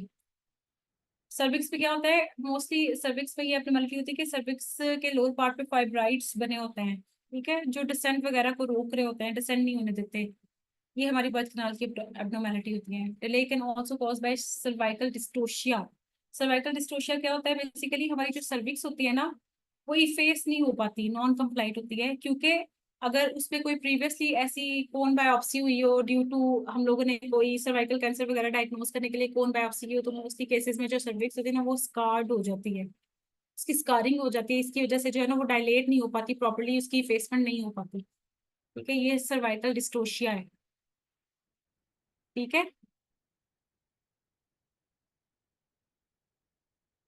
एबनॉर्मल लेबर में बेसिकली हम लोगों ने जो कल स्टेजेस स्टडी की थी ना, उसकी आज एबनॉर्मेलिटी करनी थी। डोंट वरी, मैं आप लोगों को प्रेजेंटेशंस करवा दूंगी, इसमें इतना मसला नहीं है। अगर इसमें सिलेबस में नहीं भी हुई तो हम लोग अलग से इसका लेक्चर रख लेंगे, ठीक है, क्योंकि ये तो थोड़ा एक्सटेंसिव टॉपिक है ना, ये इतनी जल्दी जल्दी में होगा नहीं। ठीक है।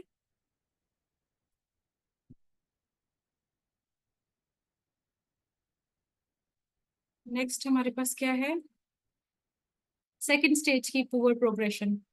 P3 PZ इसकी कॉजेज है, जो हम लोगों ने ऑलरेडी स्टडी कर ली हुई है। ठीक है।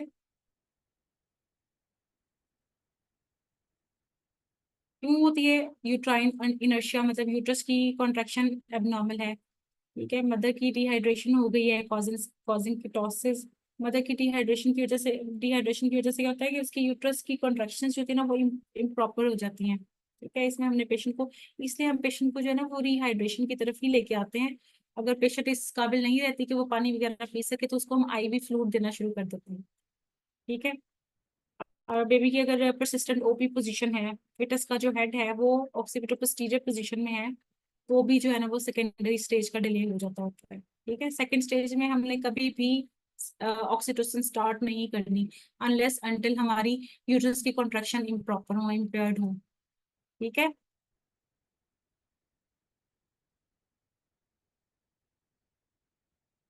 सेकंड कॉज हमारी क्या हो सकती है, नैरो मिड पेल्विस होता है, एंड्रॉइड पेल्विस, जो कि मैंने आपको पहले बताया। दिस में result in arrest of descent of fetal head की इंटरनल रोटेशन नहीं होती अगर मिड पेल्विस छोटा होगा, in case of android pelvis. इस केस में क्या होता है, डीप ट्रांसवर्स अरेस्ट हो जाता है। ठीक है, इस केस में हम क्या करेंगे, इंस्ट्रूमेंटल बर्थ करेंगे, इंस्ट्रूमेंटल डिलीवरी को प्रेफर करेंगे जब हमारा सेकेंडरी स्टेज का अरेस्ट होगा। ठीक है, समझ आ गई है।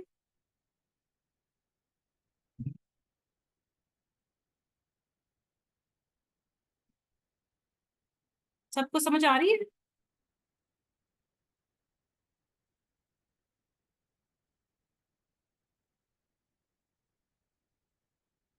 चलें जी, गुड। ये सारी चीजें हम पढ़ चुके हुए हैं उधर, जब आप मैनेज कर रहे थे ना, मैनेजमेंट कर रहे थे। डीप ट्रांसफर अरेस्ट हो गया है। ठीक है। नेक्स्ट हमारे पास क्या है, risk factor for the poor prognosis in labour. क्या रिस्क फैक्टर्स हो सकते हैं, एक तो स्मॉल वुमन, स्मॉल स्टेचर की जो वुमन होती है ना, उनका पेल्विस छोटा होता है, उनके अंदर ऐसा होता है। अगर उनका बेबी बड़ा होगा, तो ये हमारे पास सेकेंडरी स्टेज की जो है ना वो लेबर की जो प्रोग्रेशन है ना, उसमें जो है वो फेलियर जो है ना उसकी इंपॉर्टेंट कॉजेज होते हैं। डिस्फंक्शनल यूट्राइन एक्टिविटी होगी, मॉल प्रेजेंटेशन होगी, मॉल पोजिशन होगी, अर्ली मेम्ब्रेन रप्चर हो गया है किसी वजह से, soft tissue pelvic wall condition हो गई। ठीक है।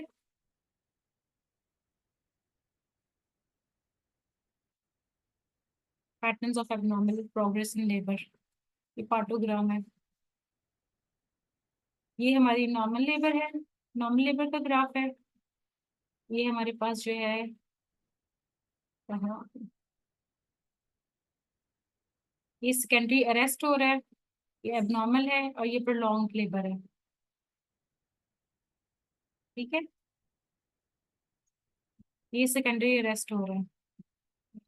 डॉल्फिन यूज करके marker,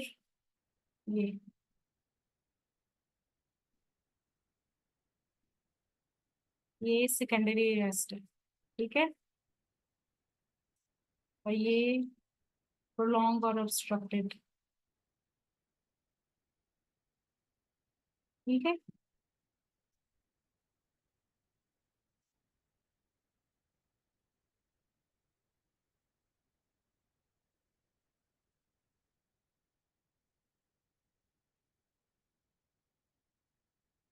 prolong latent phase, primary dysfunctional labour, secondary arrest.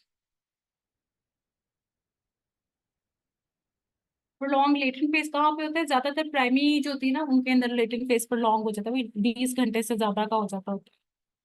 20 घंटे तो नॉर्मल होता है, 20 घंटे तक होता है। ठीक है, उसके बाद primary dysfunctional labour, poor progress in active phase of labour, less than 2 centimetre in 4 hourly duration के अंदर जो है ना वो हमारी डायलेशन हो रही है, तो ये हमारी जो यूट्रस है ना वो इम्प्रॉपरली फंक्शन कर रही है, वो फंक्शन प्रॉपर नहीं कर रही। ठीक है, ये भी प्राइमरी के अंदर ज्यादातर कॉमन होता है। Secondary rest when progress is an active phase of first stage is initially good but then slows down. ठीक है, टिपिकली आफ्टर 7 सेंटीमीटर की डायलेटेशन के बाद ये हमारा सेकेंडरी रेस्ट होता है। ठीक है,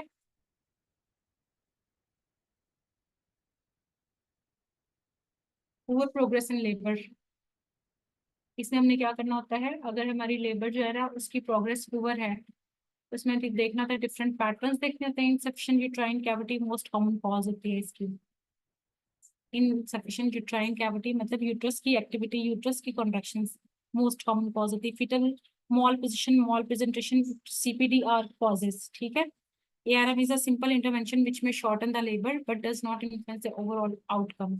आर्टिफिशियल रप्चर ऑफ मेम्ब्रेन्स कर देते होते हैं, ऑक्सीटोसिन का यूज कर देते होते हैं, ज्यादा सेफ नलीपैरिस वुमेन के अंदर होता है। ठीक है, augmentation of labour, oxytocin does not have significant impact on mode of delivery but does shorten the length of labour. ठीक है, ये सब कुछ हम पहले स्टडी कर चुके हुए हैं। फीटल कंप्रोमाइज इन लेबर भी हम लोगों ने पहले देख लिया हुआ है। फीटल कंप्रोमाइज लेबर में क्यों होता है ये मैंने कल भी बताया था आपको, जब कंट्रैक्शन होती है यूट्रस की ब्लड सप्लाई कंप्रोमाइज होती है, तो बेबी की ब्लड सप्लाई भी कंप्रोमाइज होती है। तो उस स्टेट के अंदर जो है ना वो बेबी को जो है ना वो उसकी प्रॉपर जो है ना ब्लड फ्लो उसकी तरफ नहीं हो पाता, हाइपोक्सिया हो जाता है। हाइपोक्सिया होता है तो एनारोबिक जो हमारा मेटाबॉलिज्म है वो स्टार्ट हो जाता है, और एसिडोसिस हो जाती है, मेटाबॉलिक एसिडोसिस स्टार्ट हो जाती है, कीटोसिस भी इसको कहते हैं। ठीक है, अब ऐसा ऐसा ये होता है कि जब ऐसा कोई केस होता है ना जिसमें पेशेंट जो है ना उसकी प्रोग्रेस लेबर जो है ना वो प्रोग्रेस नहीं हो पा रही होती, उसकी प्रॉपर जो है वो प्रोसीड नहीं करती लेबर, ऐसी केसेस में जो है ना अक्सर जो है ना इन्फेंट या बेबी फिटस जो होता है ना वो मेकोनियम पास कर देता होता है। ठीक है, और ये मैं आपको अपना पर्सनल एक्सपीरियंस बता रही हूँ।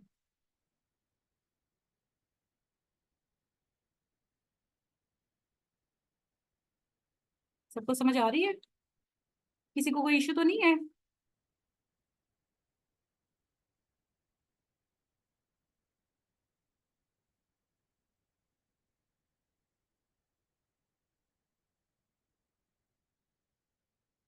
कोई इशू अब तक, कोई मसला? चलें, वेरी गुड। ठीक है, नेक्स्ट चलते हैं हम लोग। CTG अब नॉर्मल हो जाती है जब बच्चा जो होता है ना उस केस में, जब बेबी को हाइपोक्सिया होता है तो ऑब्वियसली उसका जो है ना हार्ट रेट वगैरह फॉल करना शुरू कर देता है या ज्यादा हो जाता है, तो CTG हमारी अब नॉर्मल हो जाती है। Risk factor for fetal compromise in labour, placental insufficiency हमारा मेन जो होता है। ठीक है, प्लेसेंटा की इंसफिशियंसी जो है ना वो नहीं बर्दाश्त कर पाता फिटस, और ऐसे में ही वो जो है ना वो मेकोनियम पास कर देता है। Pre maturity, post maturity, multiple pregnancy के अंदर, लॉन्ग लेबर के अंदर ऑगमेंटेशन विद ऑक्सीटोसिन करेंगे तब भी, यूट्राइन हाइपरस्टिमुलेशन हो जाएगी तब भी फिटस की सप्लाई कंप्रोमाइज हो जाती है। प्रेसिपिटेटेड लेबर के अंदर भी उसकी सप्लाई कंप्रोमाइज होगी। इंट्रापार्टम अब्रप्शन हो गई है तब भी, कॉर्ड प्रोलैप्स हो गया तो भी, यूट्राइन ये सारे इसके रिस्क फैक्टर्स हैं। यूट्राइन रप्चर हो गई, मेटरनल डायबिटीज हो गई, कोलिस्टेसिस ऑफ प्रेगनेंसी हो गया, मेटरनल पायरेक्सिया हो गया। किसी को कोई बात अगर समझ नहीं आई इसमें तो वो पूछ सकता है।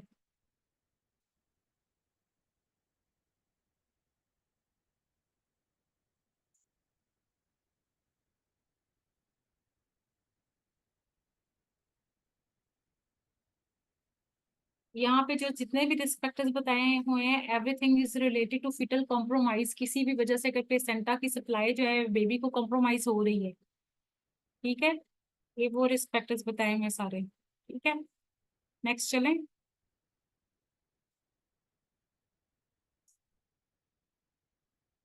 आगे चलें। चलें। रिकग्निशन कैसे करेंगे फीटल कॉम्प्रोमाइज की? Meconium staining. मेकोनियम जब पास आउट हो जाता है तो वो देख लेंगे। ग्रेड 1, ग्रेड 2, ग्रेड 3 होता है ना। ग्रेड 1 के अंदर तो ऑलमोस्ट नॉर्मल ही होता है, मेकोनियम का कलर जो होता है ना वो नॉर्मल ही होता है। ग्रेड 2 के अंदर कहीं कहीं थोड़ा बहुत ग्रीनिश फ्लूड होता है, और ग्रेड 3 जो होता है वो थिक जो होता है ना वो ग्रीन कलर का जो मेकोनियम होता है ना वो पास आउट करता है।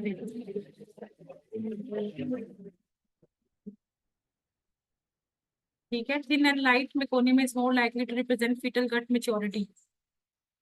सीटीजी पे क्या क्या चेंजेस आ सकती है? फिटस का टैकीकार्डिया हो सकता है, फिटल का ब्रेडिकार्डिया हो सकता है, हार्ट रेट का डिफेक्ट ही आता है मोस्टली इसके अंदर। एक्सेलरेशन डिसलेशन से आइडिया हो जाता है कि फिटस कॉम्प्रोमाइज है या नहीं है। ठीक है। नेक्स्ट चले।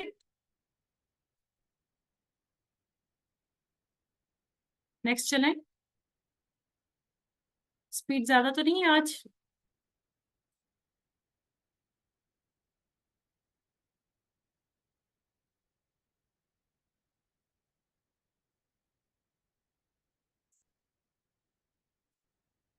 आगे चले।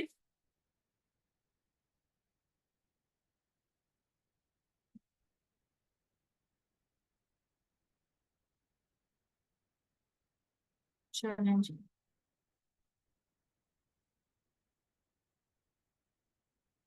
ये जी आ गई हमारी सीटीजी। सीटीजी आप लोगों को पढ़नी आती है?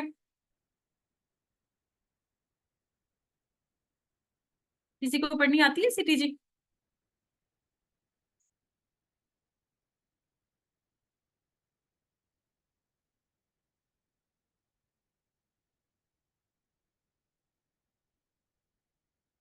ये देखिए, ये हमारी जो है ना, ये फीटस कंप्रोमाइज को इंडिकेट करी, क्योंकि ये देखिए इसमें सारी डिसलरेशन आ रही है।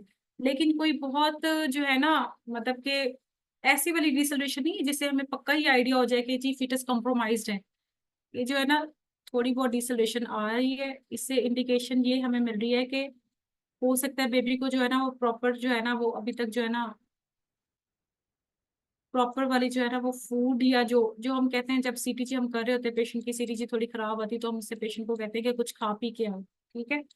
ये उस तरह वाली सीटीजी है, ये प्रॉपर। अगर तो इससे हमें आइडिया लगाना हो कि ये फीटल कॉम्प्रोमाइज है तो ये अच्छी भली डिसलेशन ऐसे नीचे की तरफ आएगी। ठीक है। इसमें एक्सेलरेशन नहीं होती। ठीक है। इस तरह वाली डिसलेशन आती होती है इसके अंदर।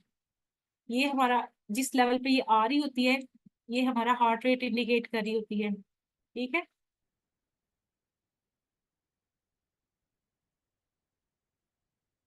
अगली स्लाइड पे और है सीटीजी की, वो भी मैं आप लोगों को दिखाती हूँ।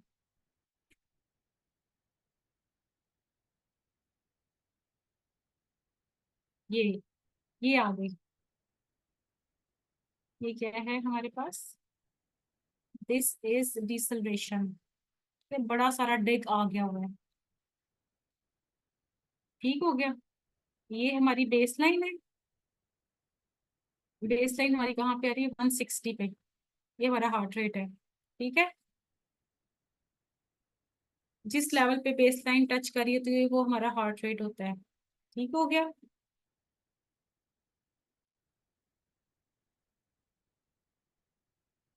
जी जी बिल्कुल बिल्कुल मैम, आप बिल्कुल ठीक कह रही हैं। जब यूट्रस हमारी कॉन्ट्रैक्शन में होती है तो डिसोलेशन ही आती है। तभी तो जब हम लेबर में कोई सीटीजी वगैरह करते हैं तो उसपे हम ये डिसाइड नहीं कर सकते होते कि जो है ना फीटस कॉम्प्रोमाइज है, क्योंकि वो कॉन्ट्रैक्शन होती है तो उससे डिसोलेशन होती है। बिल्कुल ठीक कह रही हैं आप। ठीक है। समझ आ गई है? कल मैंने आप लोगों को इसके 4 फीचर्स बताए थे। फिटस का जो है हार्ट रेट होता है, बेस लाइन वेरिएबिलिटी होती है। इधर टेक्स्ट की ऑप्शन है, heart rate, total heart rate होता है, बेस लाइन वेरिएबिलिटी होती है,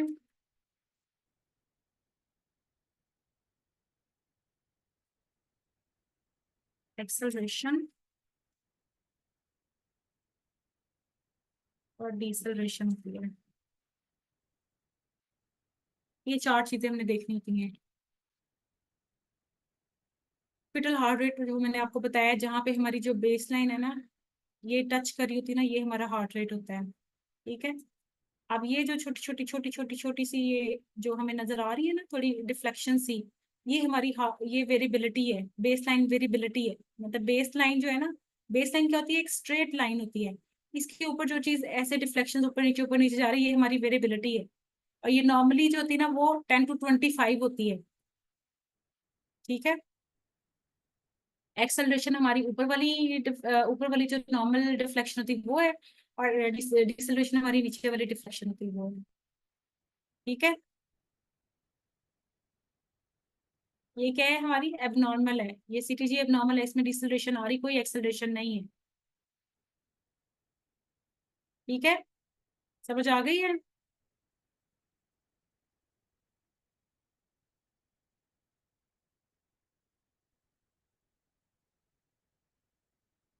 चलो जी, नेक्स्ट चलें। ये भी ऐसी सीटीजी है जिसपे हम जो है ना, पेशेंट को कहेंगे कि भाई खा पी के आओ। ठीक है। ये है हमारी थोड़ी सी कॉम्प्रोमाइज वाली। नहीं, ये भी ऑलमोस्ट वैसे ही है। देखिए, हार्ट रेट हमारा नॉर्मल आ रहा है, 160, 110 to 160 नॉर्मल हार्ट रेट होता है। 160 से ऊपर चला जाए तो फिर हम इसको नॉर्मल कहते हैं। ठीक है। ये है हमारी, ये देखें कितनी ज्यादा डिसोल्यूशन आ रही हैं। ये ये ये सारी डिसोल्यूशन है, एक्सेलरेशन कोई भी नहीं है। ये हमारी सही वाली पैथोलॉजिकल जो है ना सीटीजी है, ये हमारी बेस लाइन है। और ये इसके ऊपर नीचे जो डिफ्लेक्शन आ रही है, बेस लाइन वेरिएबिलिटी है। और जो प्रॉपर वाली डिफ्लेक्शन ऊपर और नीचे आती है, वो हमारी एक्सेलरेशन और डिसोल्यूशन होती है। ठीक है। समझ आ गई है।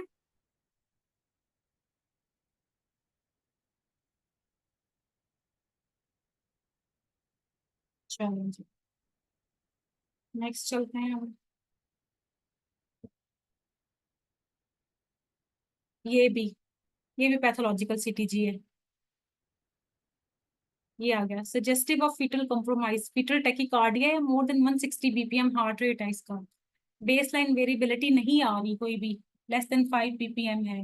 रिकरेंट लेट डिसल्वेशन आ रही हैं, डिसल्वेशन आ रही हैं बार बार। persistent वेरिएबल डिसल्वेशन आ रही हैं, फीटल टेकिकार्डिया आ रहा है। और ये fetal bradycardia less than 100 BPM for more than 3 minutes. ठीक है। ये हमारी फीटल कॉम्प्रोमाइज को सजेस्ट करिए, अगर इनमें से कोई भी दो चीजें होंगी तो वो पैथोलॉजिकल होगा। दो या दो से ज्यादा चीजें आएंगी तो वो पैथोलॉजिकल सीटीजी होगी, इनमें से कोई भी दो या दो से ज्यादा चीजें आएंगी तो। ठीक है।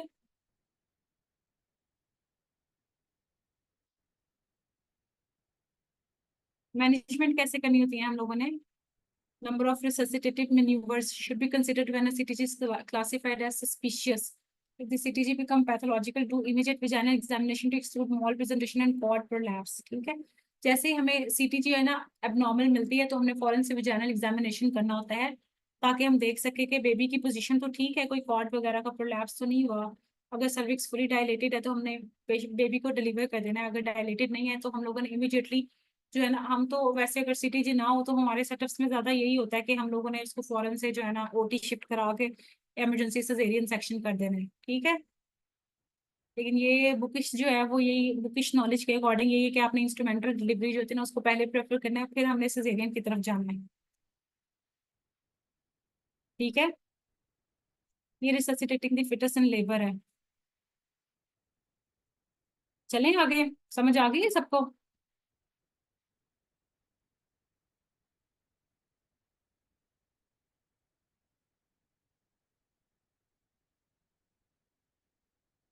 समझ आ गई है।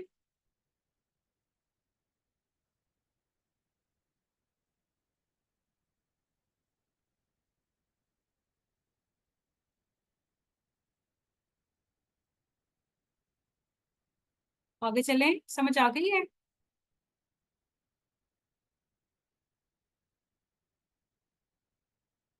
चलो,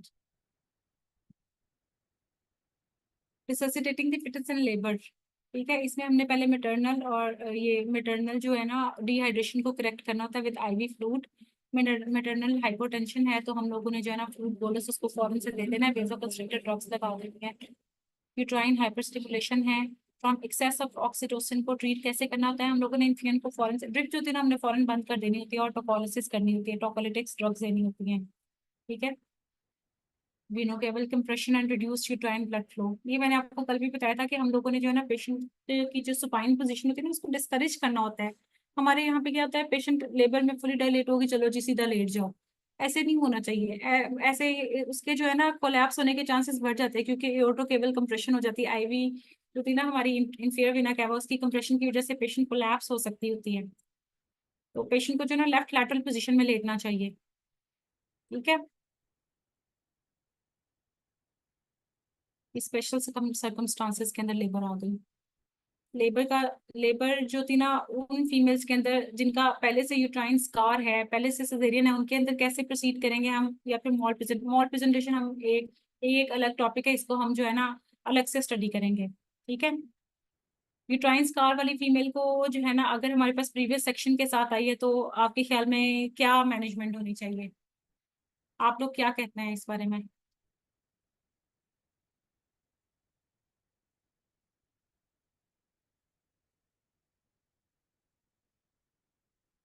यस, गैप को देखेंगे, ड्यूरेशन को देखेंगे, सही है। और ठीक है, यस बिल्कुल, अगर 18 मंथ का ड्यूरेशन होगा या 18 मंथ से ज्यादा का तो फिर हम वीपैक का ट्रायल दे सकते हैं, बिल्कुल दे सकते हैं। लेकिन मैं आपको सच्ची बात बताऊं हमारे पाकिस्तान में ऐसा नहीं होता। 18 मंथ का ड्यूरेशन हो भी तो हम उसको सिजेरियन की तरफ ही प्रेफर करते हैं क्योंकि हमारे जो यहाँ पे फीमेल्स है ना उनकी डाइट इतनी कोई अच्छी नहीं होती, बस स्कार जो होता है ना वो इतना अच्छा हील नहीं हुआ होता। तो यहाँ पे बहुत कम ही होता है कि 18 मंथ्स पे हम जो है ना वीबैक का ट्रायल दें, लेकिन चूंकि हमारी जो गाइडलाइंस है वो यही कहती है कि 18 मंथ का मिनिमम ड्यूरेशन होना चाहिए बिटवीन टू सिजेरियन, पहले सिजेरियन से, तो ही हम वीबैक का ट्रायल दे सकते होते हैं। ठीक है, अगर तो दो से ज्यादा सिजेरियन हुए हैं तो फिर तो हम सेक्शन की तरफ ही जाएंगे, और अगर एक ही सेक्शन हुआ है तो फिर हम लोग वीबैक का ट्रायल दे सकते हैं अगर ड्यूरेशन 18 मंथ से इससे ज्यादा हो। ठीक है, और ये हो गया हमारा। दो तरह के हमारे सिजेरियन होते हैं, आपको पता ही होगा, मिड लाइन होता है और जो है ना लो लाइन होता है, लोअर सेगमेंट जो होता है। Science of you trying to, ये एक अलग चीज है, ये हम बाद में डिटेल से करेंगे। ठीक है, ये हमारी प्रेजेंटेशन आ गई है। मॉल प्रेजेंटेशन क्या क्या हो सकती है? ब्रीच प्रेजेंटेशन होती है, फेस प्रेजेंटेशन होती है, ब्रो प्रेजेंटेशन होती है, शोल्डर प्रेजेंटेशन होती है, मल्टीपल मल्टीपल प्रेजेंटेशन हो सकती है। ठीक है, मैं आपको ओवरव्यू दे देती हूँ, बाकी ये टॉपिक हम डिटेल से कर लेंगे आगे। ब्रीच प्रेजेंटेशन क्या होती है? नॉर्मल प्रेजेंटेशन हमारी फैलिक होती है जिसमें हेड जो था ना वो नीचे वाली साइड पे होता है और टांगे ऊपर वाली साइड पे होती है। ब्रीच में इसके उल्ट होता है। ठीक है, या फुटलिंग ब्रीच पोजीशन होती है या फिर फ्लेक्स्ड ब्रीच प्रेजेंटेशन होती है। ठीक है, इसमें जो है ना सीटीटी पे हमें एब्नॉर्मेलिटी जो है ना वो आइडिया हो जाता है कोड कंप्रेशन की वजह से। अब फुटलिंग फुटलिंग ब्रीच अगर आ जाता है ना तो इसमें मोस्टली जो बेबी होता है ना उसका जो है कॉर्ड कोलैप जो है ना वो प्रोट्रूड कर जाता है सर्विक्स से, अगर मेम्ब्रेन रप्चर हो जाती है। ये मोस्टली इस केस के साथ एसोसिएटेड होता है। ठीक है, cord compression mostly associated with footling breech. ठीक है, mechanical difficulties with delivery of shoulder और आफ्टर कमिंग हेड। अच्छा, ऐसा होता है कि अगर जो है ना आपका शोल्डर डिस्टोशिया की टर्म आपने ये हम जब हम कॉम्प्लिकेशन करेंगे ना प्रेगनेंसी की, डायबिटीज मेलाइटिस वगैरह, उसके साथ हम इसको डिटेल से डिस्कस कर लेंगे जरा कि शोल्डर डिस्टोशिया क्या होता है। मैं आपको वैसे बता देती हूँ, जब जो है ना शोल्डर का साइज जो होता है ना मैक्रोसोमिक बेबी के अंदर शोल्डर का साइज होता है ना वो ज्यादा होता है, बड़ा होता है, बेबी ऑलमोस्ट बड़ा होता है। और जो है ना, और जो इसकी लाई होती है ना जो शोल्डर की वो मोस्टली ओब्लीक पोजीशन के अंदर होते हैं। तो ऐसे में क्या होता है जब हेड डिलीवर हो जाता है ना तो उसके बाद जो है ना क्योंकि उसकी लाई एपी पोजीशन में नहीं होती शोल्डर की, तो शोल्डर की डिलीवरी जरा मुश्किल हो जाती है। ऐसे केसेस में क्या होता है कि अगर हम जबरदस्ती जो है डिलीवर करने की कोशिश करेंगे तो उस पे जो है ब्रेकियल प्लेक्सस पे ट्रैक्शन पड़ेगी। ठीक है, उसके विजरल ऑर्गन को डैमेज हो सकता है, या फिर प्रोलॉन्ग कंप्रेशन हो सकता है, अम्बिलिकल कॉर्ड और एस्फिक्सिया की तरफ जाके बेबी जो होता है ना उसको बर्थ एस्फिक्सिया डेवलप हो जाता है। ठीक है, समझ आ रही है आप लोगों को?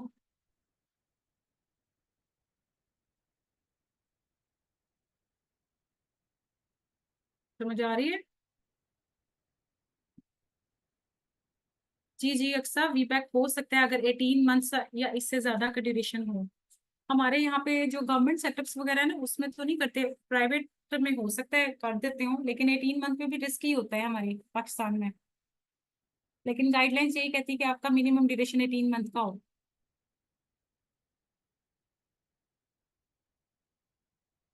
अच्छा, नेक्स्ट है हमारे पास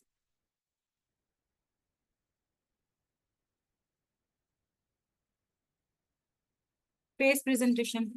फेस प्रेजेंटेशन जो होती है ना, तो आप लोगों ने जो है ना ये भी डिफिकल्ट टू डिलीवर होती है। ठीक है, इसमें क्या होता है, सब मेटोप्रेग्मेटिक पोजीशन के अंदर जो है ना आ जाता होता है। ठीक है,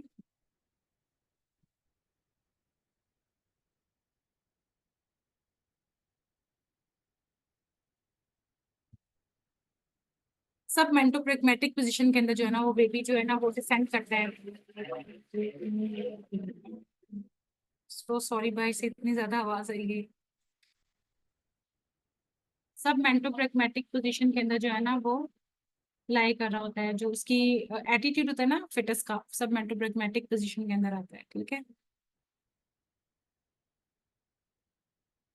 क्योंकि इसमें जो फेशियल बोन्स होती हैं वो मोल्ड नहीं होती, इसलिए जो हमारी प्रोग्रेस होती है वो स्लो हो जाती होती है फेस पोजीशन होने की वजह से, फेस प्रेजेंटेशन की वजह से।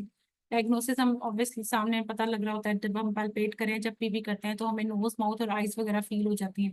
इस केस में हम मोस्टली जो है ना फोर्स डिलीवरी करते होते हैं। ठीक है, फेस प्रेजेंटेशन का एक्सीलेंट प्रोग्नोसिस कब होगा, जब हमारी चिन जो होती है ना वो इंटीरियर साइड पे हो, मतलब हमारा जो हेड है ना थोड़ा एक्सटेंडेड पोजीशन के अंदर हो थोड़ा सा।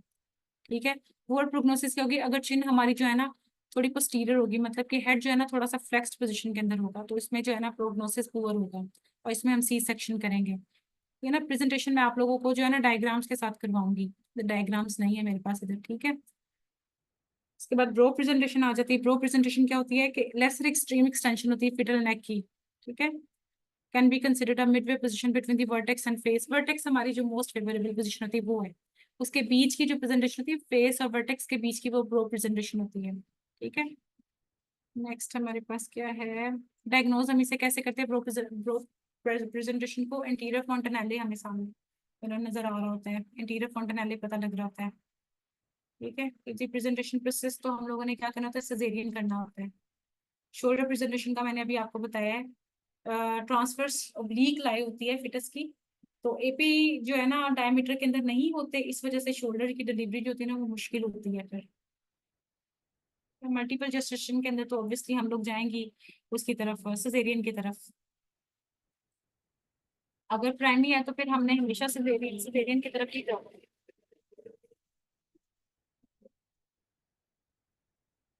ये कुछ की पॉइंट्स हैं इसके। ज्यादातर लेबर्स जो होती है ना वो अनकॉम्प्लिकेटेड होती हैं, मतलब उसके अंदर आउटकम हमारा अच्छा ही आता है। ठीक है, बाकी 3 पीस की एबनॉर्मेलिटीज होती हैं जिसको हम एबनॉर्मल लेबर के अंदर कंसिडर करते हैं। फीटल डिस्ट्रेस क्या होता है, फीटस की वेल बीइंग जो होती है ना वो नॉर्मल नहीं होती। ठीक है, फीटल कॉम्प्रोमाइज जो होता है ना, हम प्लेसेंटल जो है ना कॉम्प्रोमाइज की तरफ ही इसको जो है ना वो लीड करते हैं। फीटल कॉम्प्रोमाइज को प्लेसेंटल कॉम्प्रोमाइज के साथ लिंक करते हैं। ऑगमेंटेशन कैसे करते हैं, ऑक्सीटोसिन के साथ करते हैं। ऑगमेंटेशन हमने तभी करनी थी जब हमारे पास जो है ना पेशेंट 4 सेंटीमीटर तक डायलेट हो जाए, 3 to 4 सेंटीमीटर तक डायलेट हो जाए, उसके बाद हम ऑगमेंटेशन ऑफ लेबर स्टार्ट करते हैं। ठीक है, ये इंडक्शन ऑफ लेबर आ गई। ये हमारी इंडिकेशंस है कुछ जो कि मैंने आपको बताई थी पहले, 3 4, ये आप देख लें, सारी मैंने इधर लिखी हुई है।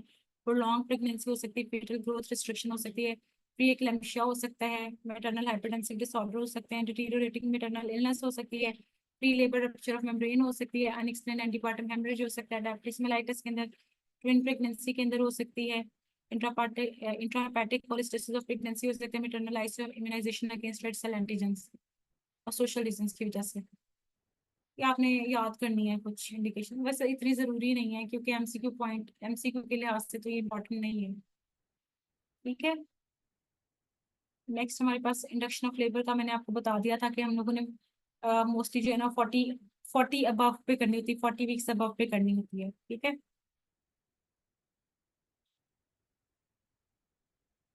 ये बताया हुआ है कि अगर किसी वजह से हमें पहले करनी पड़ जाए तो इससे इन्फेक्शन का रिस्क बढ़ जाता होता है। ठीक है। कोरियोनिनाइटिस वगैरह हो जाता है। मेथड हमारे पास क्या होते हैं? आर्टिफिशियल रप्चर ऑफ मेम्ब्रेन्स हो गया, सिंटो का सिंथेटिक सिंटो हो गई, प्रोस्टाग्लैंडिन E2 हो गए। वजाइनली हमने इंसर्ट करनी होती है 2 टैबलेट्स। टैबलेट और जेल की फॉर्म में होती है, 2 डोजेस लेनी होती है 6 घंटे के डिस्टेंस से। ठीक है। या कंट्रोल रिलीज पैसरी जो होती है ना, वो हमने रखनी होती है 24 आवर्स के लिए। ये हम सब कुछ पहले पढ़ चुके हैं। ऑक्सीटोसिन दे सकते हैं, मीफीप्रोस्टोन या मीजोप्रोस्टोल, ये वही जो है ना, अगर बेबी आईयूडी है तो फिर हम लोगों ने ये मेथड जो है ना बदली। मेम्ब्रेन स्वीपिंग या ARM हो गया। ये हमारा बिशप स्कोर हो गया। बिशप स्कोर ना यार आपको जो है ना रट्टा लगाना पड़ेगा। ये ऐसे तो नहीं याद होता, ये सेम टू सेम इसी मैनर में याद करना होता है हमने। इसको मैंने जो है ना वो याद किया हुआ था ऐसे। निमोनिक जिस जिस जैसे ये लिखा मैंने DCLPS के लिहाज से जो है ना ये याद कर लिया था मैंने, और आगे वाले जो है ना वो खुद ही आपको याद रह जाते होते हैं जैसे जैसे आप प्रोसीड करते हैं। आप लोगों को जैसे इजी लगता है आप लोग वैसे कर लें। ठीक है।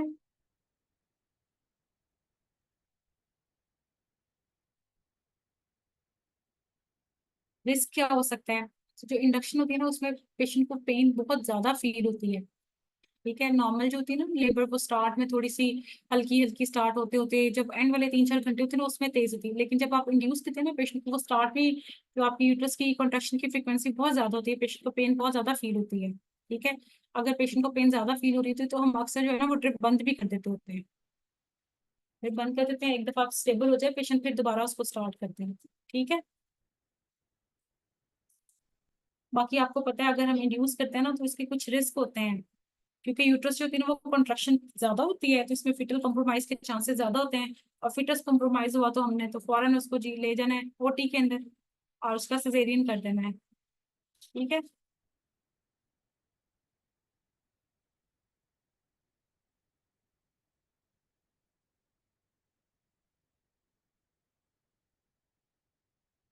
ये हमारी CTG है। ठीक है, पैथोलॉजिकल CTG। देख लें इसके अंदर सारी की सारी ही डिसलेशन आ रही हैं, सही जो सही मानों में जो पैथोलॉजिकल है। ठीक है। ये इंडक्शन ऑफ लेबर के क्लिनिकल। Thank you.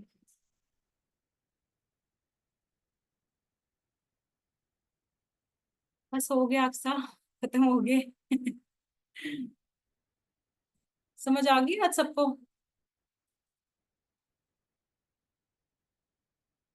कोई और सजेशन अगर आप लोग देना चाहें तो मोस्ट वेलकम, आप लोग ग्रुप में बता दें।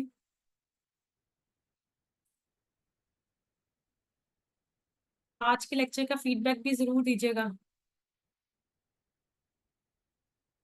अ, अस्मा जो वो तो जारी बात है, सिनेरियोज और तरह से होते हैं, अब लेक्चर जो होता है वो और तरह का होता है, अब ये तो थोड़ा डिफरेंस तो होगा ही ना।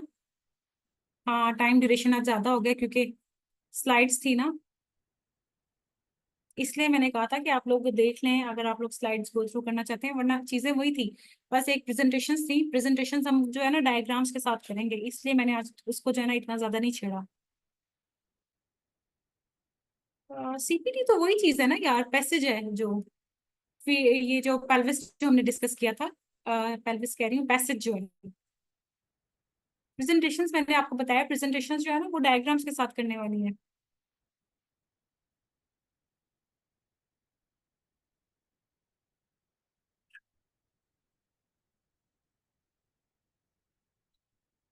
चलें ठीक है। स्लाइड्स ग्रुप में शेयर कर दूंगी, बल्कि मैं लेक्चर ही शेयर कर देती हूँ, आप लोग देख लीजिएगा फिर। ठीक है, इसलिए मैंने स्टार्ट में पूछ लिया था कि आप लोग जैसे कहेंगे वैसे कर दूंगी मैं। ठीक है। अगर आप लोग कोई और सजेशन देना चाहें तो मोस्ट वेलकम, आप ग्रुप में दे सकते हैं। ठीक है। बाकी आप ये भी जरूर बता दीजिएगा कि लेक्चर कैसा लगा आपको।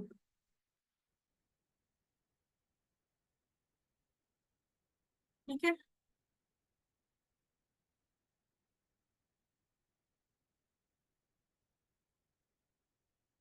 चलें जी, अल्लाह हाफिज।